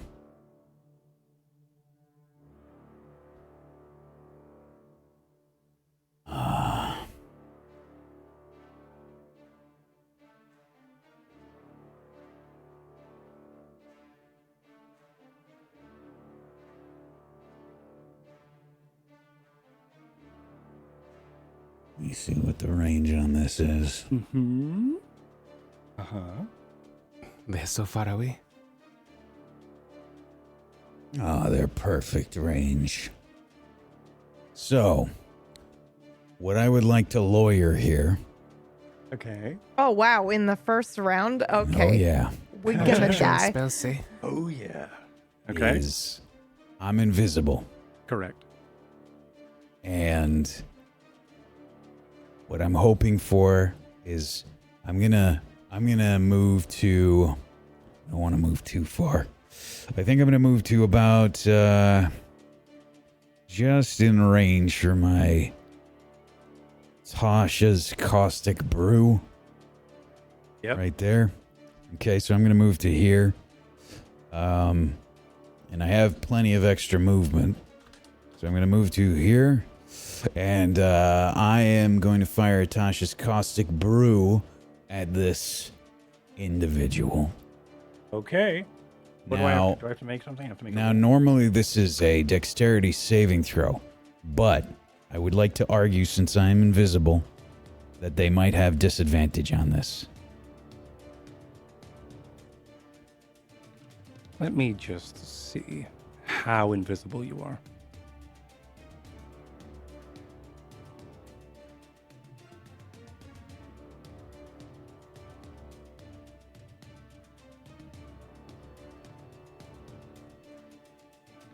Okay. Yeah. You can have... They have disadvantage is what you were arguing? Yes. Yeah, I'll do it. All right.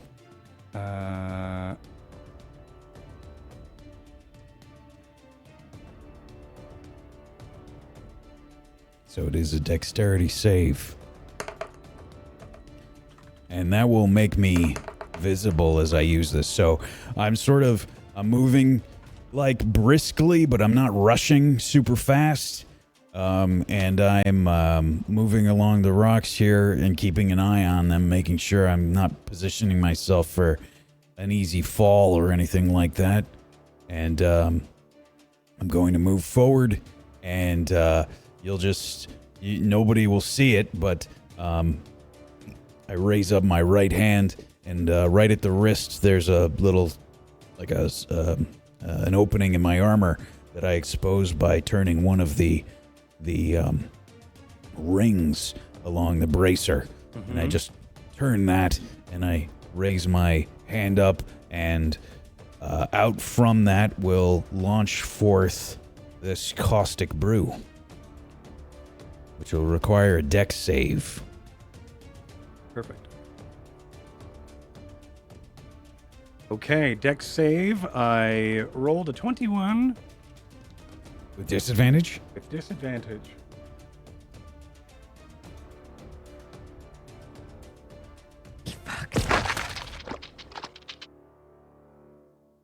This spray of caustic fluid lances out from Smith, and as it does,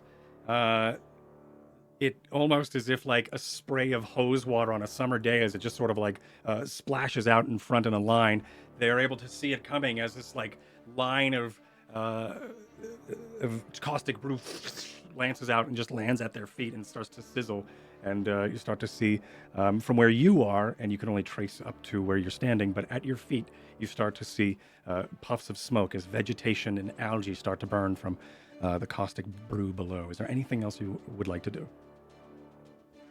As it was able to step out of this. Unless a failure does...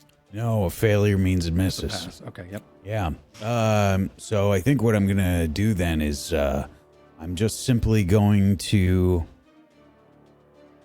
I'm going to say, good morning. Did we wake you? Hell yeah. Okay. Doesn't respond. And then I'm going to move this way, away from the edge a little bit more. Yeah. So I believe I've got about 10 feet, but I think I'm going to just say about there. Sure. Okay. And that's it for me. Jet, it is your turn. You saw a lancing of caustic fluid shoot out and spray close to this person, but they were able to just step out of the way as if they saw it coming. Okay. I am going to move here, and am I able to hold an action for... The trigger is if they move. Well, after their action, okay, I want to throw fairy fire. So essentially, if they run up to Smith, when they stop their movement, I want to use fairy fire. I don't want to use it now. I want to use it if he comes closer. Okay. Okay. So you are, just remind me when that trigger happens that the trigger happened. Okay. And of course. Okay. And that's it. Nothing else. You're holding your action. Yes. Ty, you are up. The Uru is next to me and Varsha as well, right? Correct. And I can't see the things that Smith and Jet are looking at. You can. You can peer over the rocks and sort of see, but you've all been sort of hiding and like breaking its line of sight. They're like, oh, I'm sorry. It's invisible. Yeah, that's what I mean. Are they I'm sorry. Are they ethereal? They're on our plane, or yes, are they like? As it stepped before, like I said, it stepped off of the rock and into the air. You all see that as it stepped into this plane. Yeah, sorry about that. I forgot to mention that. But I saw the kind of general idea of where it is. Yes. Yeah. So I think we can see him now as he steps into our plane. Mm-hmm. And then he dodged out of the spray of the acid. So I can see it if I was to move forward. I would be able to see the thing, or it's invisible right now. You'd be able to see it. Then I turn to Uru and Varsha and say, "Stick with me," and then I start running forward. I will pull my bow out, and as I'm running, fire 2 arrows towards the thing. And while I'm doing it, I'm kind of watching how it reacts to this stuff. Firing an arrow? Yeah, I'm gonna fire 2 arrows towards it. I'm curious about this thing. These are, as much as I would love one of these arrows to just go through its eye and kill it. Really, what they are arrows to test and see like how this thing reacts. Like, is it going to avoid them and stuff? You know? It's very much a couple of test fire arrows. Anyway, I will fire the arrows and we'll see what happens. I have 2 shots with my extra attack. Oh, an 11 and 13. So yeah, truly test fires as I'm running forward and I fire 2 arrows just to see how this thing reacts to. Strong start. Strong start. What was an 11 and a what? A 13. 13. We had such good initiatives too. Yeah, it's not like the first 4 rounds of any encounter are the most important. It's fine. Right. Well, I mean, it's 25%.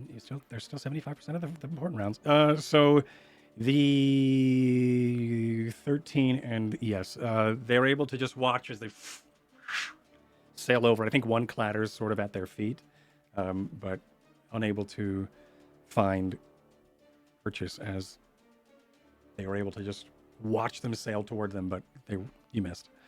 Yeah, I'm not going overboard or anything because I want to stick with the other 2. Sort of want you're still sort of testing. Yeah, that's the end of my turn, I think. Okay, its turn.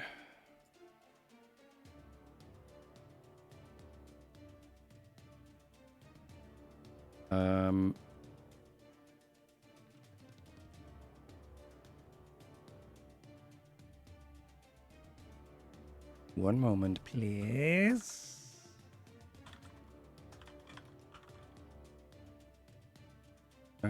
Radius. Okay, so it's 40. Okay.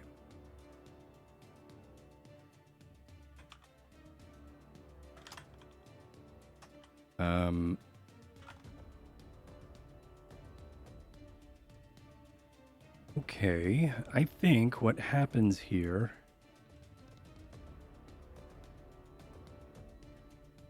The Way of the Grasp agent sees these arrows sail through the air toward them.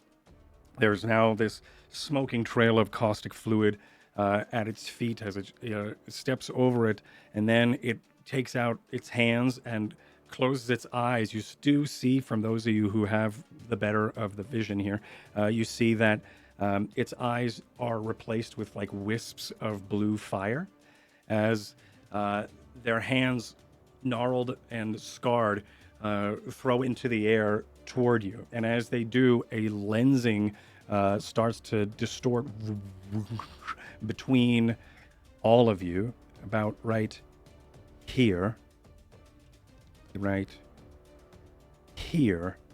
as a there is this for a second there seems to be distortion, and light starts to flow through that space, very complicated as you are looking at the back of different rocks as it sort of loops around itself. There is no small point of any sort of singularity, but it does sort of remind you of that lensing effect that you saw Sykes do a long time ago, but without dark magic or that darker void of any sort of absence of light, as this bubble of reality blows and then pops, and as it does, an implosion happens all around you, and you seem to all lose your footing. I need Constitution saves.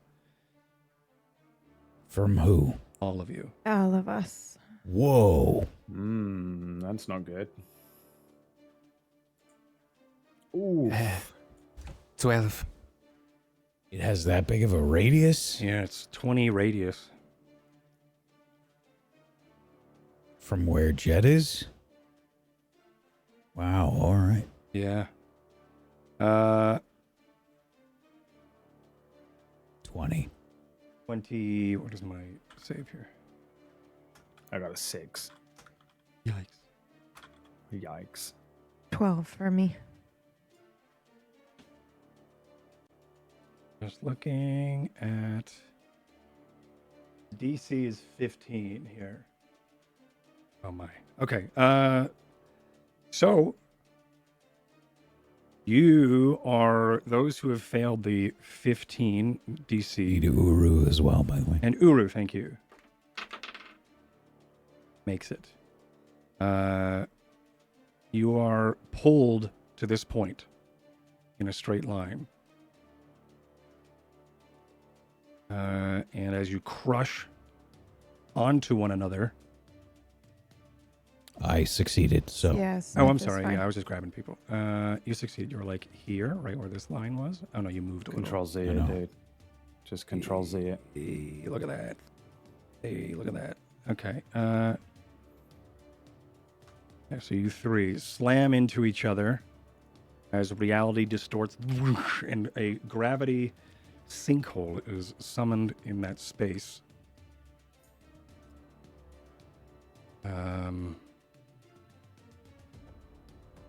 Okay. For 45 force damage as you all just sort of crash into one another. 45 or 4d5? 4d5, as in 5 plus more than 40.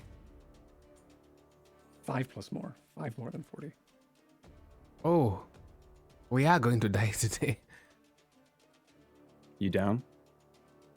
No. I am. I get slammed into something over here, probably Varsha's shield, and my head spins upside down, and then I just limply hit the ground and roll over on the dirt as the dirt starts to fall back down to the ground with me, I guess. Let me also make one of these. Okay, that was for Arcana. All right. So yeah, you were all close together now, but unfortunately, Ty seems to be fallen unconscious at your feet. That's it's gonna move.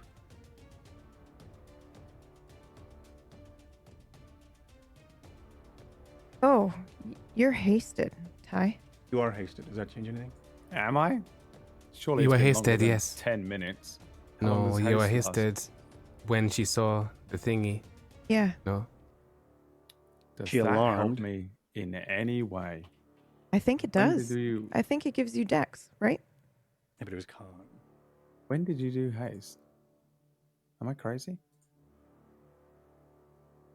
You did haste.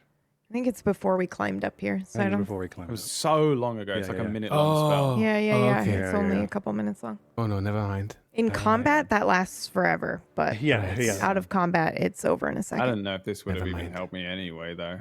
I don't think it does anything. Yeah, I for can't me. remember. I'm just trying to save lives. Thinking of shit if it's important. I'm dead. My head's twisted around the other way. It's going to move over to here. I don't know if you saw me move it, but it's going to move here, and it is. They are floating right now as they stepped off. Their eyes closed for a second. You saw a shimmer underneath its clothes, probably from some of these arcane tattoos, usually around the leg area and feet as these tattoos glimmer, and they're able to stand on air and sort of float toward that position. Varsha, it is your turn.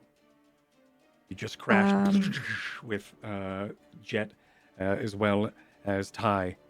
You land on your feet. Unfortunately, crumpled next to you is Ty. Okay. My reaction should have triggered after he did his mumbo jumbo. Yes. So I want to throw a fairy fire. Yes. At where they are now. Yes. And it is in a space, correct? Yes. It's a 20-foot. Yeah. A 20-foot cube. Where they are, and they have to cube? Yes. And they need a dexterity saving throw. Save DC 14. Dexterity saving throw. Yes. Where is it? 23. Well, we can still see him. Yep. So everybody who does not have sights right now beyond the 30 feet of the lantern can still see where he is right now. Okay. Then I immediately cast my Varsha's Pain. So intelligence saving throw from him, please. Okay. DC is 16. Does he have advantage on this? I don't think he would. I'm just checking. Okay. DC 16? Yes. He failed. Okay. Most important, next turn, he can move, he can take an action or a bonus action. Only one. And, Only one. That's right. Does he have to make a Constitution saving throw, a concentration check right now? 'Cause Probably. he's floating out over the middle of nothing. Yep. Bye, bitch. Holy shit. Could you imagine that's how this encounter ends? Oh my god, be hilarious. Myth like I want to die. How embarrassing! It's like it's like the cartoons. Yeah. Oh. Yeah. He does the with his legs. I'm making a Constitution. What's a concentration? Yeah. It's a Constitution. Yeah. What's the DC? DC is 10. DC is 10. Okay. He's good. 50-50. Yeah, they're good. It was scary there, but we're good. Okay. Scary for only me. Yeah, so they'll take 15 damage.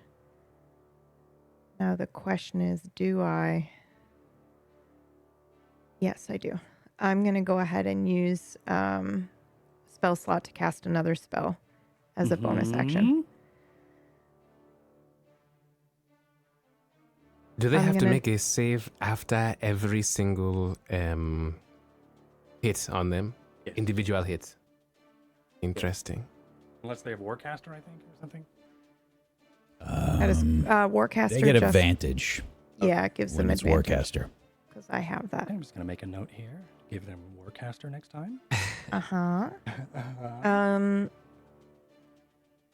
Yeah, I'm going to go ahead and cast Chaos Bolt. Okay. Yes. Please do. Let me just see if it needs to do. Oh no, it's just a regular. Okay, I'll do level 2, which is using an insane amount. But we did not have a good start, so I'm gonna try. Mother! Oh, yeah! Holy shit! Oh! Oh my god! Wow. All right. So that means the Spellwind helps you here. Where physically lash out on a creature. So that's for the other one. That's not Chaos Bolt. But it's not Chaos Bolt. That's Varsha's Pain. That's the one that we just did. Chaos Bolt is Oh, the yeah, one yeah. that's I'm looking like... at Varsha's Pain. Yeah. Oh, yeah. Okay. Right.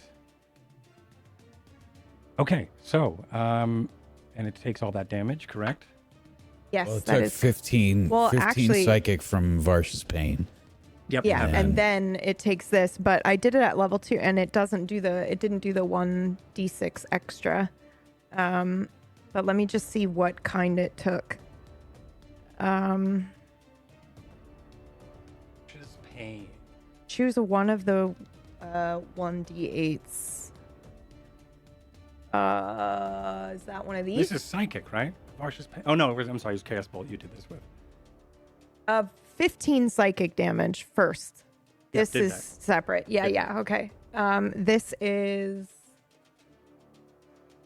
I can choose either fire or thunder. We're going to go with fire.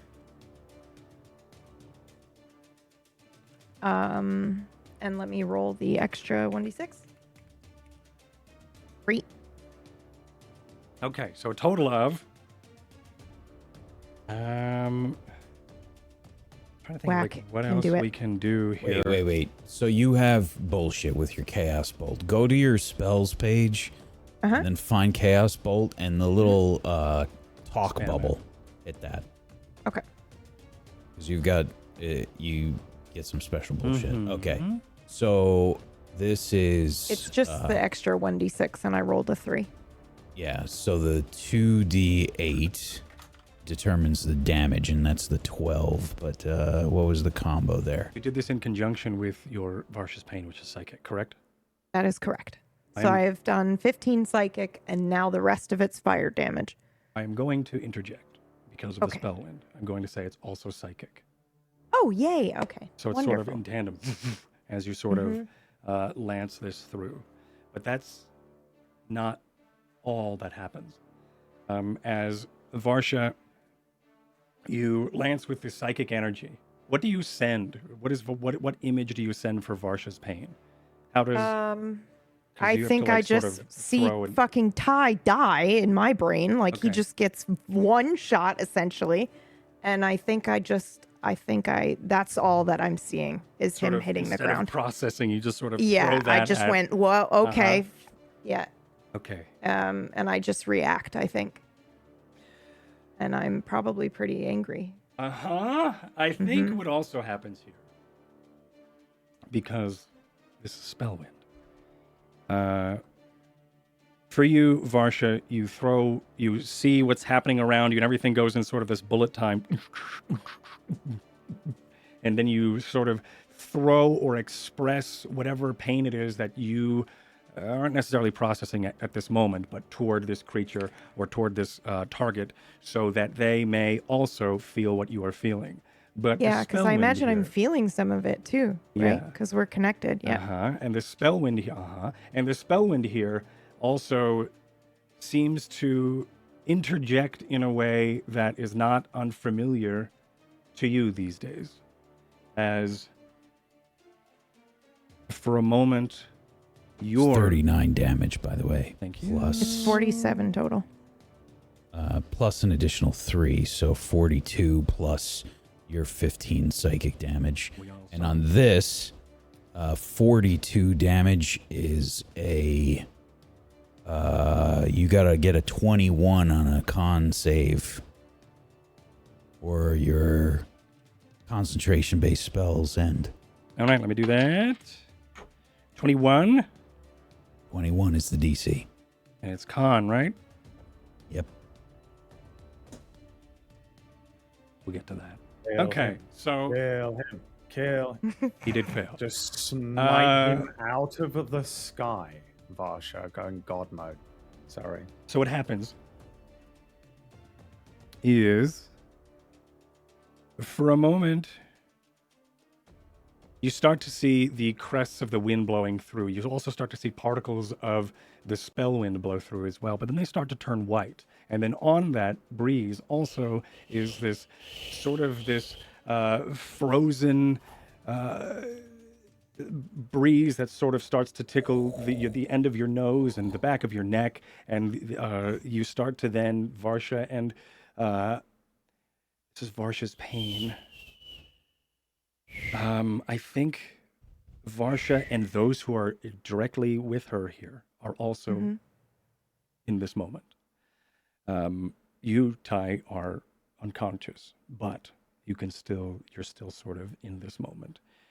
As a snowy tundra starts to then blanket over your surroundings, you find yourself in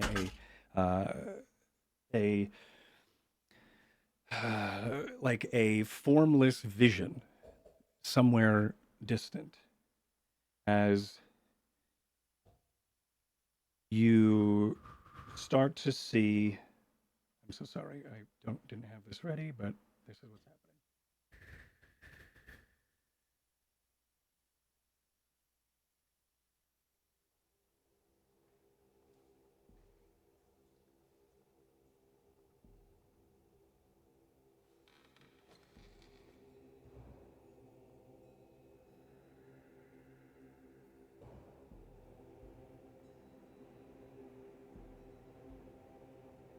We see the particles of the Spellwind blow through the air, and they start to change and crystallize into these white flakes that then dance around the vicinity.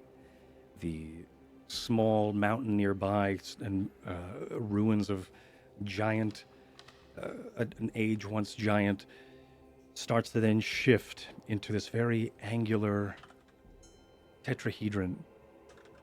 The top seems to be fractured off. It looks like it is shorn from a large piece of amethyst or some sort of crystalline structure. Footsteps lead up a winding footpath to a large opening into what looks like to be this structure. The footfalls that we see and the footfalls that we hear crunching the snow below us are in armored boots. These armored boots belong to that of a Lord Creighton, which you, Smith, the unknowing of this vision, but Varsha as well, know of and have heard of. Lord Creighton makes his entrance into this very elaborate hall. Things are floating in various broken and then put back together and then broken again and then pieced together as if they were being formed like some sort of puzzle. There are several students that you would see training nearby on various dummies and runic stone. There is a one moment where the eyes or the vision of who you are looking at, this Lord Creighton, looks over towards a large crystalline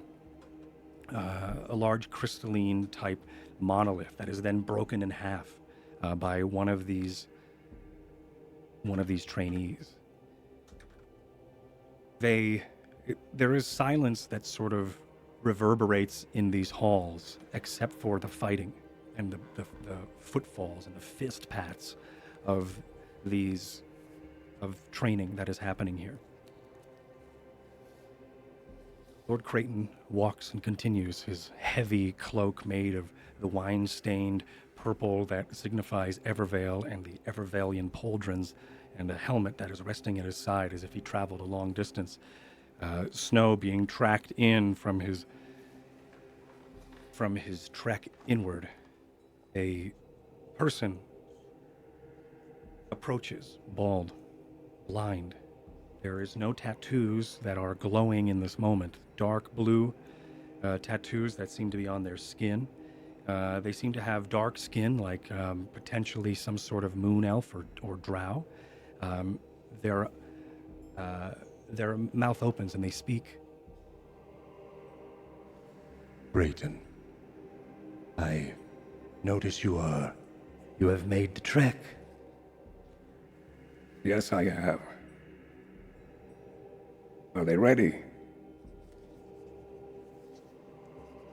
Unfortunately, only but one is ready at this time. Very well. Who is it? Ariok. You mean? Yes. The only one that has been able to master what we have taught is available. Fine. What about that one? Oh. Adorium. Adorium's not ready. Still much to learn. I'm sorry, Creighton, but... Lord Creighton. Yes. But I wasn't expecting someone such as you to be gracing our presence. I was expecting... The God King, yes. Well, you know of what's been going on, don't you? Yes. And I assume you mean of the treachery that is happening in the spine. Yes, that among others. Oh. The affliction. Very same. It's not a good time for us to have what's happening at the spine. Continue. The fall of the blacksmith isn't gonna do good for us and the God King. Very well. This one. Adorium. The one who answers is Redorium. Makes their way over. Gaunt in figure, in features, sunken cheeks, tattoos that glow across their scalp, and a blue fire dances between or from their eyes. You are to go with Ariel and Creighton. After your training, we have a special task for you. Find and kill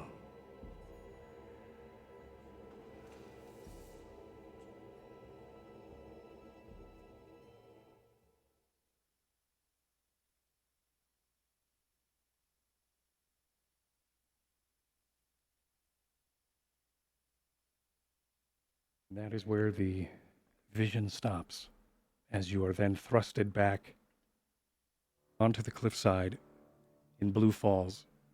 Varsha, you sort of snap out of this vision that you just had with this Spellwind, and you, as well as Jet, and just you and Jet, sort of look at each other and have a moment where you both understood and saw what that was. Anything else on your turn? As this happens, No. Are you kidding me? as this No. happens, you also do see, as you sort of find your footing, you look back, and he's gone. And now I have to roll a lot of d6. Because he fell. Terminal velocity is 30 feet. So that means... I think it's D8s. I might be wrong, though. Let's see. 36s, but either way. Falling damage. Oh, it's not immediately on my Google. Falling damage 5e. 1d6 every 10 feet. Please kill him with fall damage. Are you kidding me? Yeah, that was so Splat. embarrassing. Well, I mean, not really. It just means we don't actually get to know Right, that's true. how intense they are. That's not it. We're 70 feet up.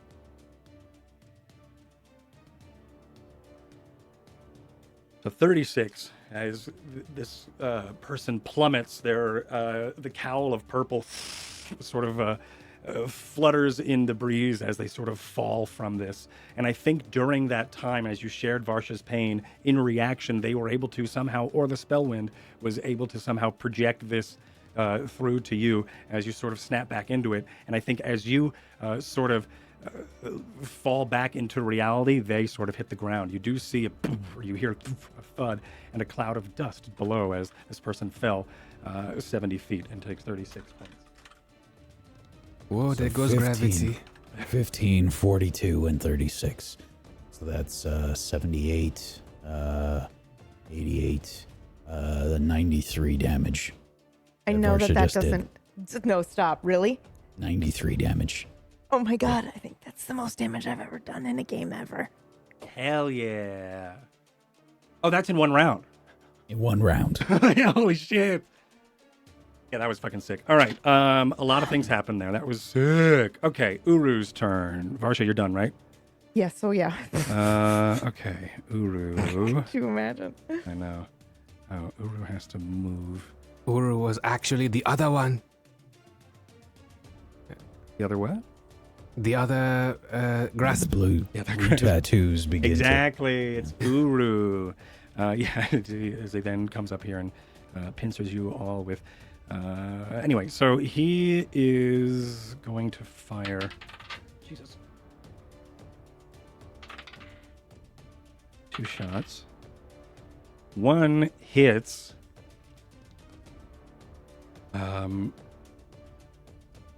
Do they fall prone? I would assume yes. I'm going to say That's yes. Yeah, that's dependent yeah, on that's- whatever monk bullshit Yeah, this. yeah. I'm just going to say yes. Okay, so they fall prone. Which wait a minute, they have slow fall. Any falling damage? All right, so that's actually that does change how this plays out because that means Uru does hit and does full damage.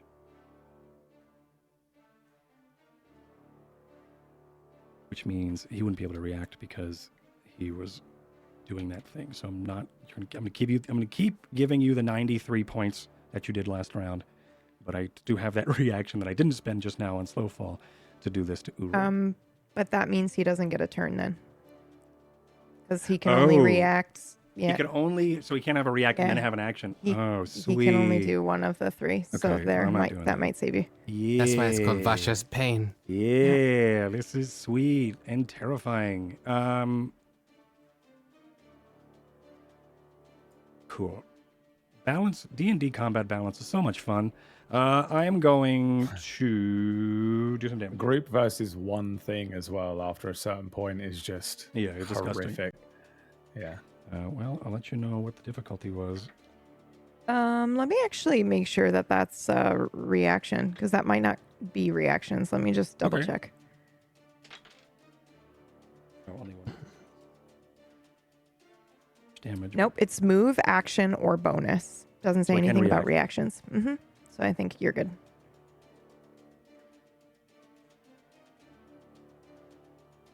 Oh wow. Okay. I'm still gonna say that this person is sort of out. They just fell 70 feet, so I don't think they're going to immediately step back into combat. All right, I'm going to roll 4. Okay, so they're going to take the damage. As an arrow flies out from Urue, one misses, but one lands right on the target. Lands right on this monk of the grasp as they sort of make their way up. An arrow sticks into their back, and you hear nothing as a reaction. And Smith, it's top of the round. It's your turn. How far down are they? 70 feet. Alrighty. I believe it's... Cowabunga time. I'm so sorry. You should be. Intrusive All right. thought that wouldn't stop coming out of my mouth. I'm going to move to about there. Uh-huh. And you're going to see one of the gems on my gauntlet begin to light up as I'm going to use my lightning launcher. Okay. As I can fire in a range of 90 feet with this. All right. And this counts as a simple ranged weapon that I do not have to reload. So that means I get my extra attack. And potentially this will be 3 attacks here. Okay. So first attack. We are quite high up. Would you say that this is advantage? I would. Yeah. He's on the ground. Yep.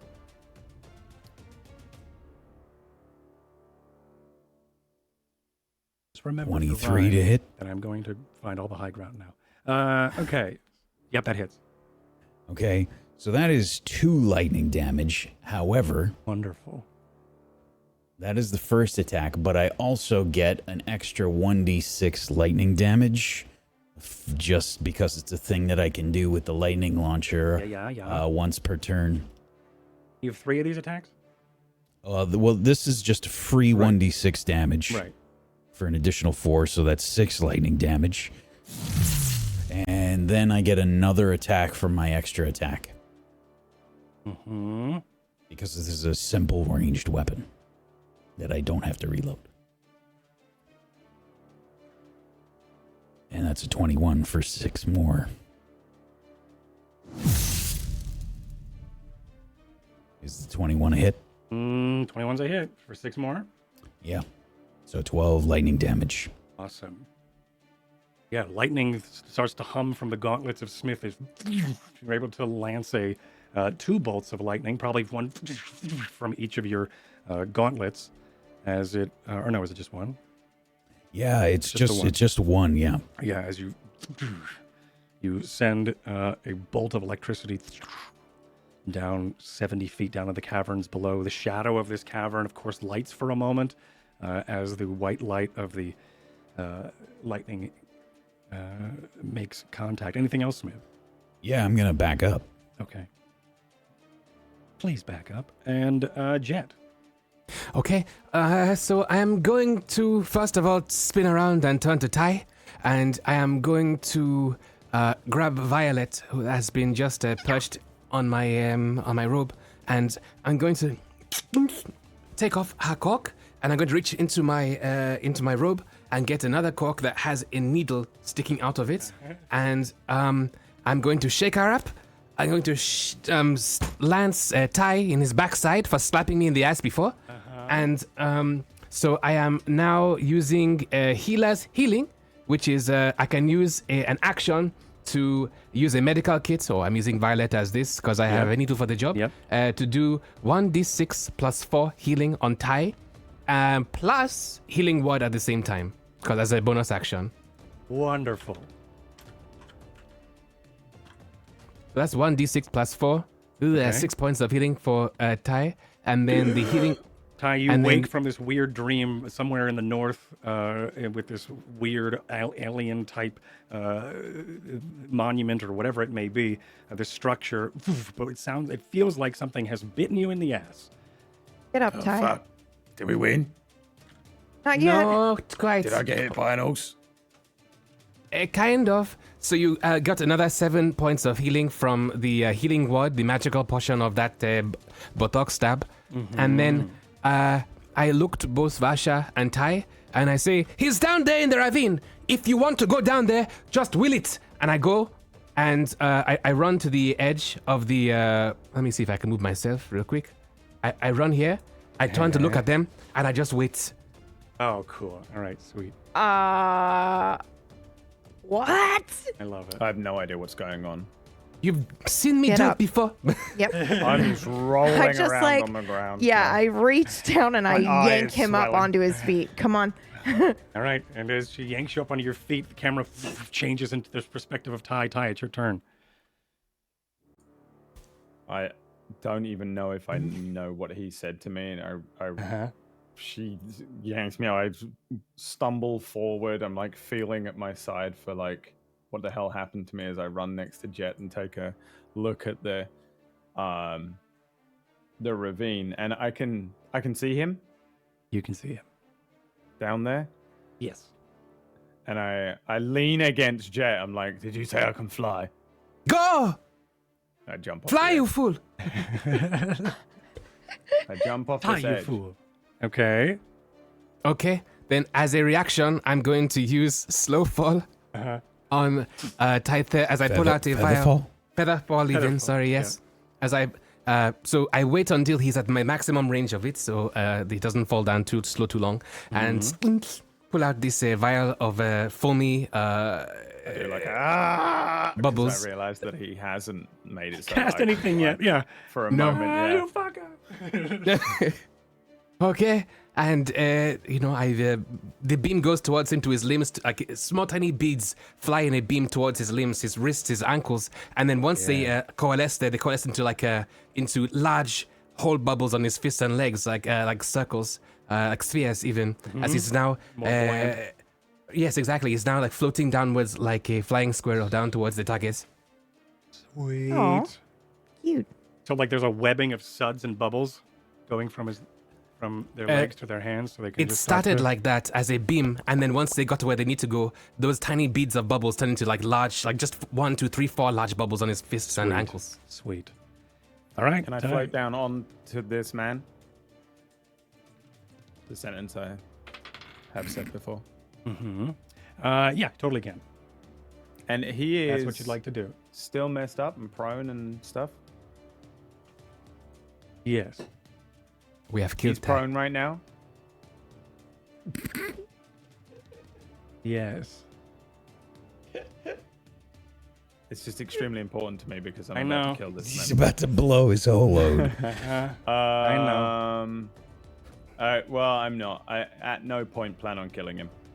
So bear that in mind. Unless it just, Happens.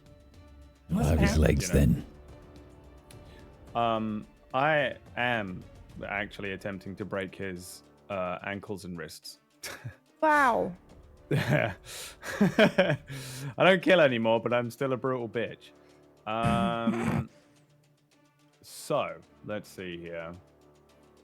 I guess just a multitude of strikes. So I have advantage, or is it an automatic crit? What was the prone thing? It's advantage, isn't it? So It's advantage. yeah.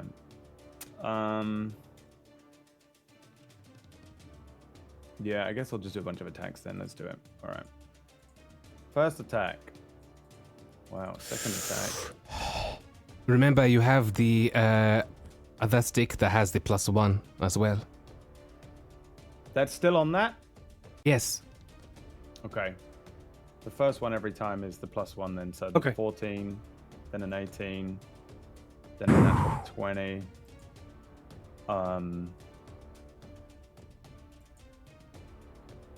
And a 12. Ooh.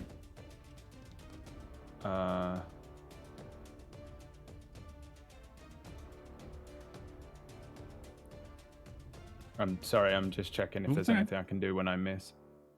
I can't remember if it's when something misses me or not. It's very hot in this room. I know. Okay. Yeah. It's because we're in the same room. How can I Ice cream. pause a moment here as I come down towards this guy? It's just a flurry of hits, and I'm attempting to do just a thing where I don't know if he's holding weapons or anything, but it's just a natural response from me where I crack him on the hands and wrists and then on the ankles in an attempt to just immobilize him. Even if I know he can kind of like go ethereal and stuff, but I'm still just trying to make sure that he doesn't have weapons or the ability to very quickly scamper away, because this is just, I don't really deal with ethereal stuff, so I have to go with this. Before I do any more damage, how does he look at the moment? I think each of those maybe would be aimed towards like one limb, I guess. Does he look fine, or does this One.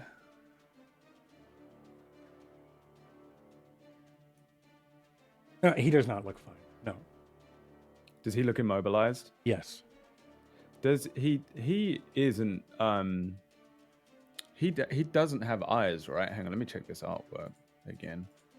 Or he does have He does eyes. have that eyes, just- but there's like blue flames that lick from them. And he's awake. Correct. Actually, yes. Okay. Then, if you don't mind, can I use my action surge to do something weird? Like instead of like Absolutely, my moves? please. I want to... Actually, do I have something better for this?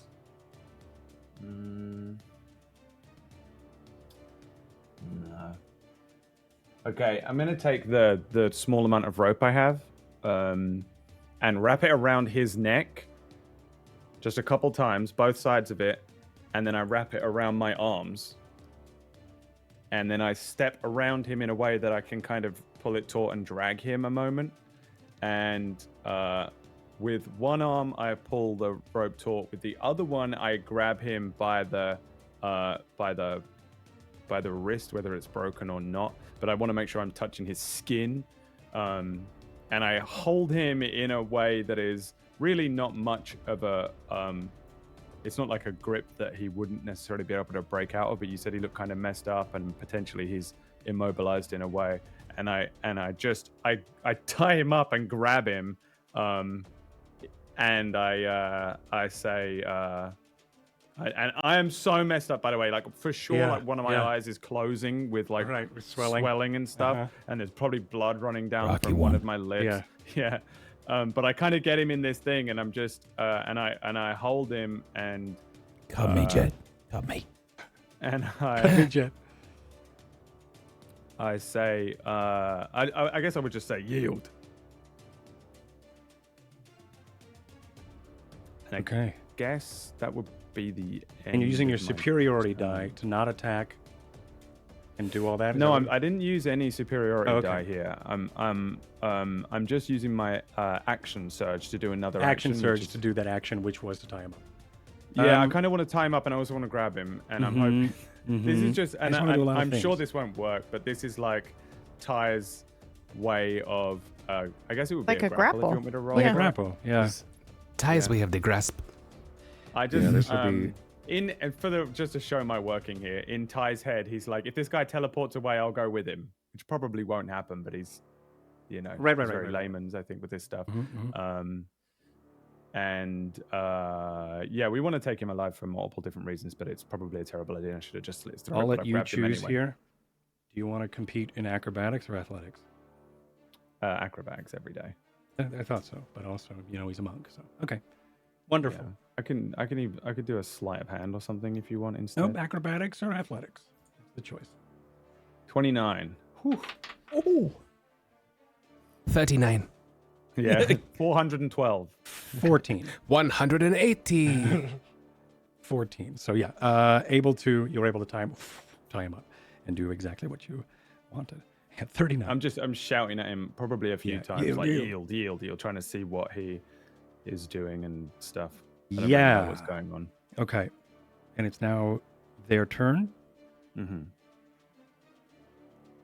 They die.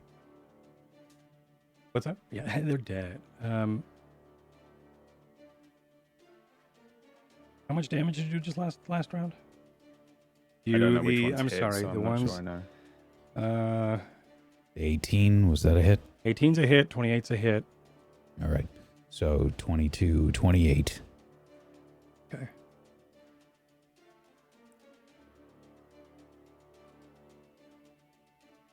Yeah, as you are able to, I guess as it's its turn, you sort of yield, and then you notice that it's not moving.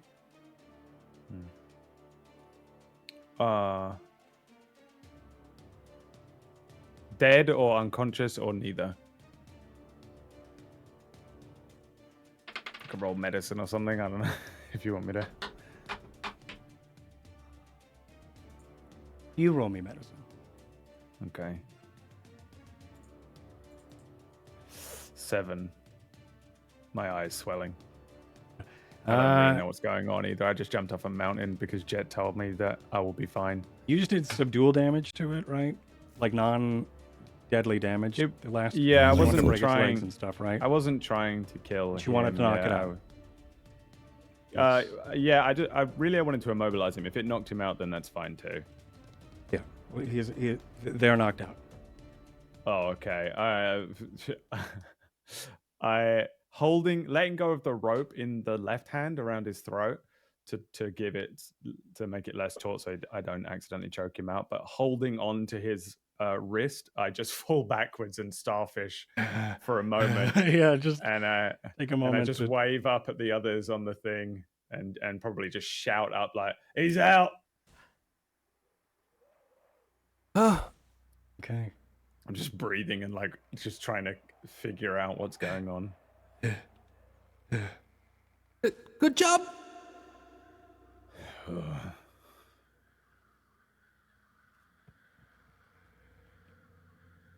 Smith, what do you want to do?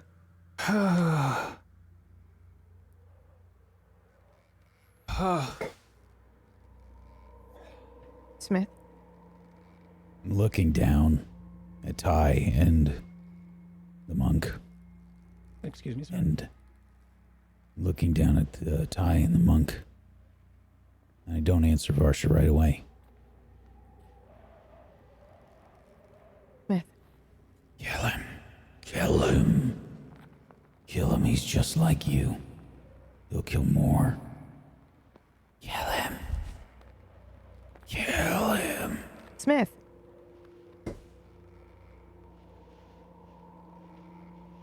What do we do? Are you two okay? You lot coming down here? We did it. I'm staring. And I do not answer. Oh, fine. I'll tie him up.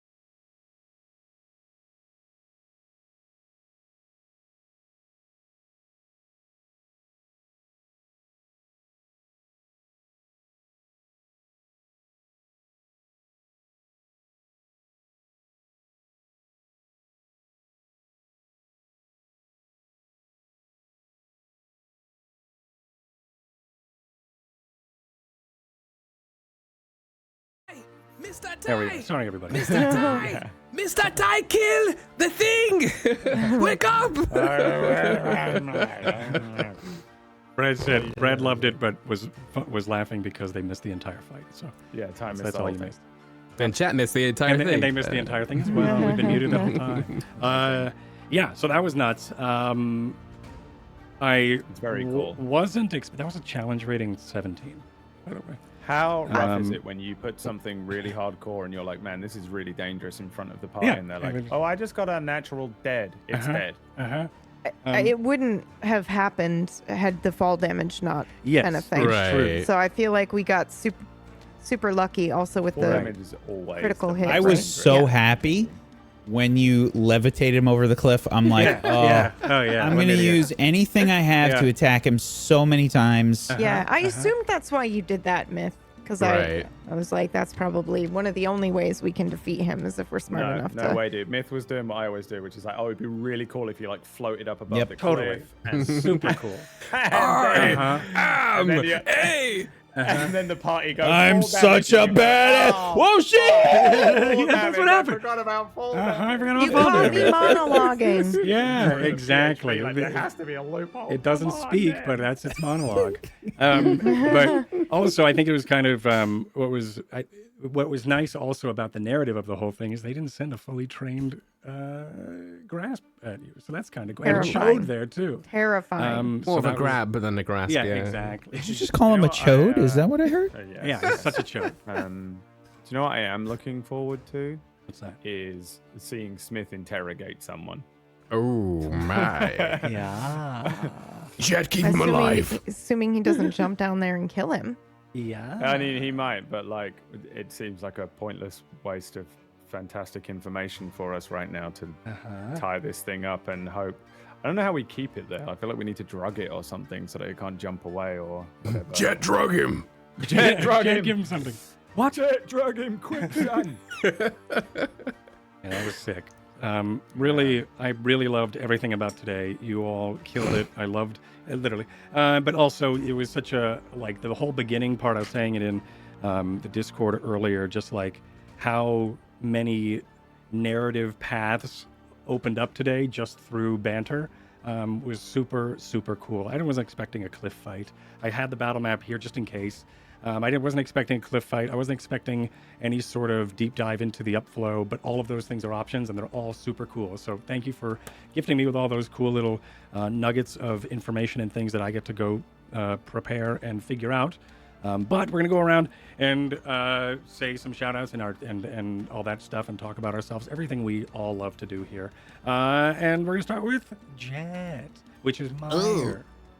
Hello, my name is Meyer. I played Jet today.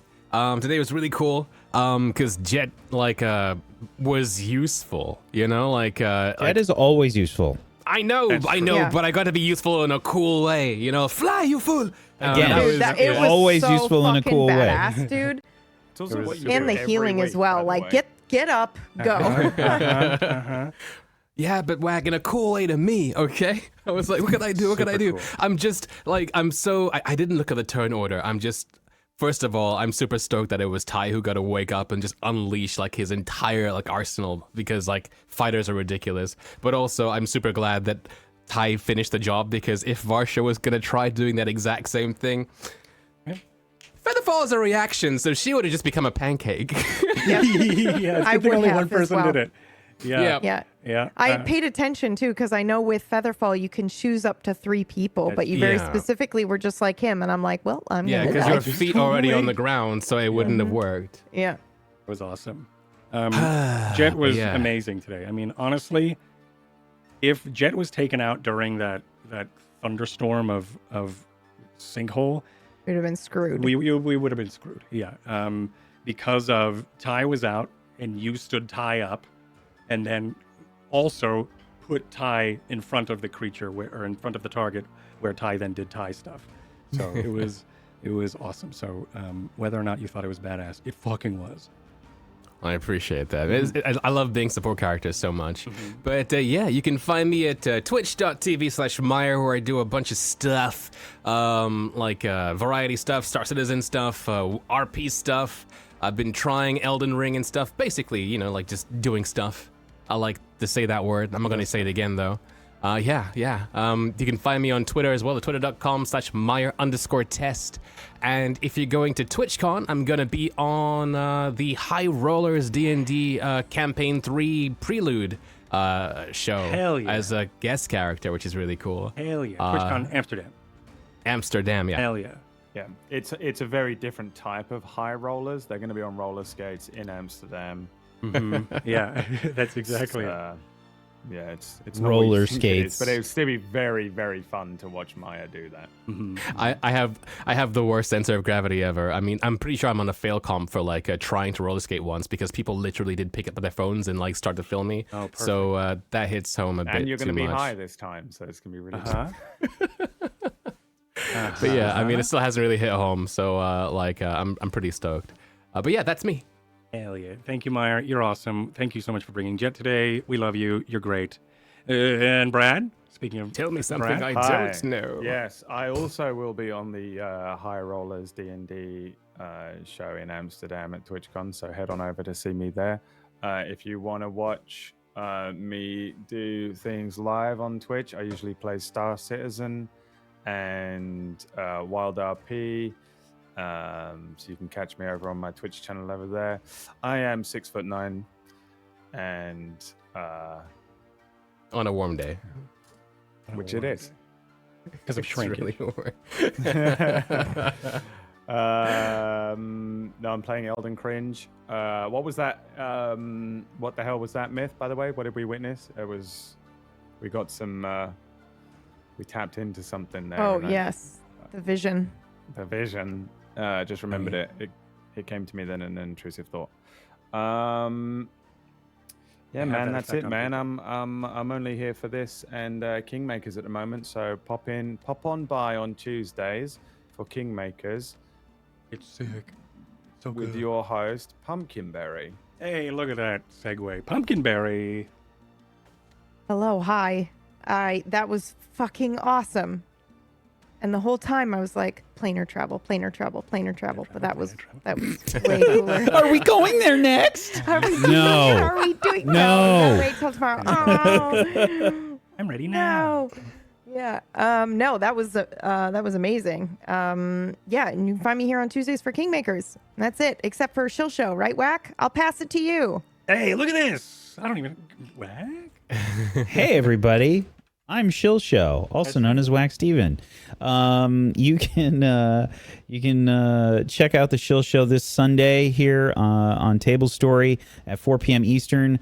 It will be a very silly time, and if you've never seen a Shill Show before, basically what we do is do stupid things for your enjoyment for money to help to keep the lights on here at Table Story. We haven't done one in a long time. I'm really excited to do it. It's going to be very silly, very fun. Brad's going to be there. Leah's going to be there. Luxy Games is going to be there. Domestic Dan's going to be there. I'm going to be there. And it's going to be a very insane, very silly time. And if you want to help support Table Story, that's a good way to do it. We've got Rime of the Frost Maiden on Friday. Myth is on that, and we are perilously close to the end. So make sure you check that out. We got a lot of stuff coming up on Table Story, so make sure you've got your eyes peeled. I was muted. And I guess if you want to watch me play some Star Citizen, I've been playing some Star Citizen on my channel. I already did that joke. Okay, you're not my. I'm not. I wish I was. We all do. Yes. If only we could all be Meyer. And thank you, Whack. Because he's so goddamn tall and handsome. Goddamn That's it. tall, handsome. He has. You're talent 6'9"? as well, which is annoying. He's 6'9". All right, Yeah. sweet. Okay, what was I gonna say? Doesn't matter. I'm just thinking about how tall Meyer is. Anyway, hi, it's me, Mythomatic. I jammed this today. Oh, I didn't know. I didn't expect for there to be a fight today. I'm glad there was. And I'm really happy with what happened. And now I get to 100% get to think about how the hell this next scene is going to be. And that's super exciting. So thank you for all of that. If you want to follow me and support me on the things, you can go to twitter.com/mythomatic and find out what I'm up to, when I'm up to stuff. You can also follow me here on twitch.tv/mythomatic, where I do a lot of roleplay stuff. I think tomorrow I'm going to sneak out into the Forge and light that up and also start up a stream out there. So if that's something you want to come by and hang out with, sure, that's great too. Also, if you're What time? thirsty, I don't know yet. Okay. I'll just figure it out because that's too much pressure for me to figure out a time. And if you're thirsty, I have a fan house. So check that out. Support me. Thank you, everybody. Oh, I have a Patreon as well. Patreon.com/Spellwind. If you like this project and want to help out behind the scenes in the Discord and things like that, you can. Also, we have Patreon.com/Table Stories. So check us out. Support us. I love you all. Bye. And my brain stopped working. And just keep waving. Thank you.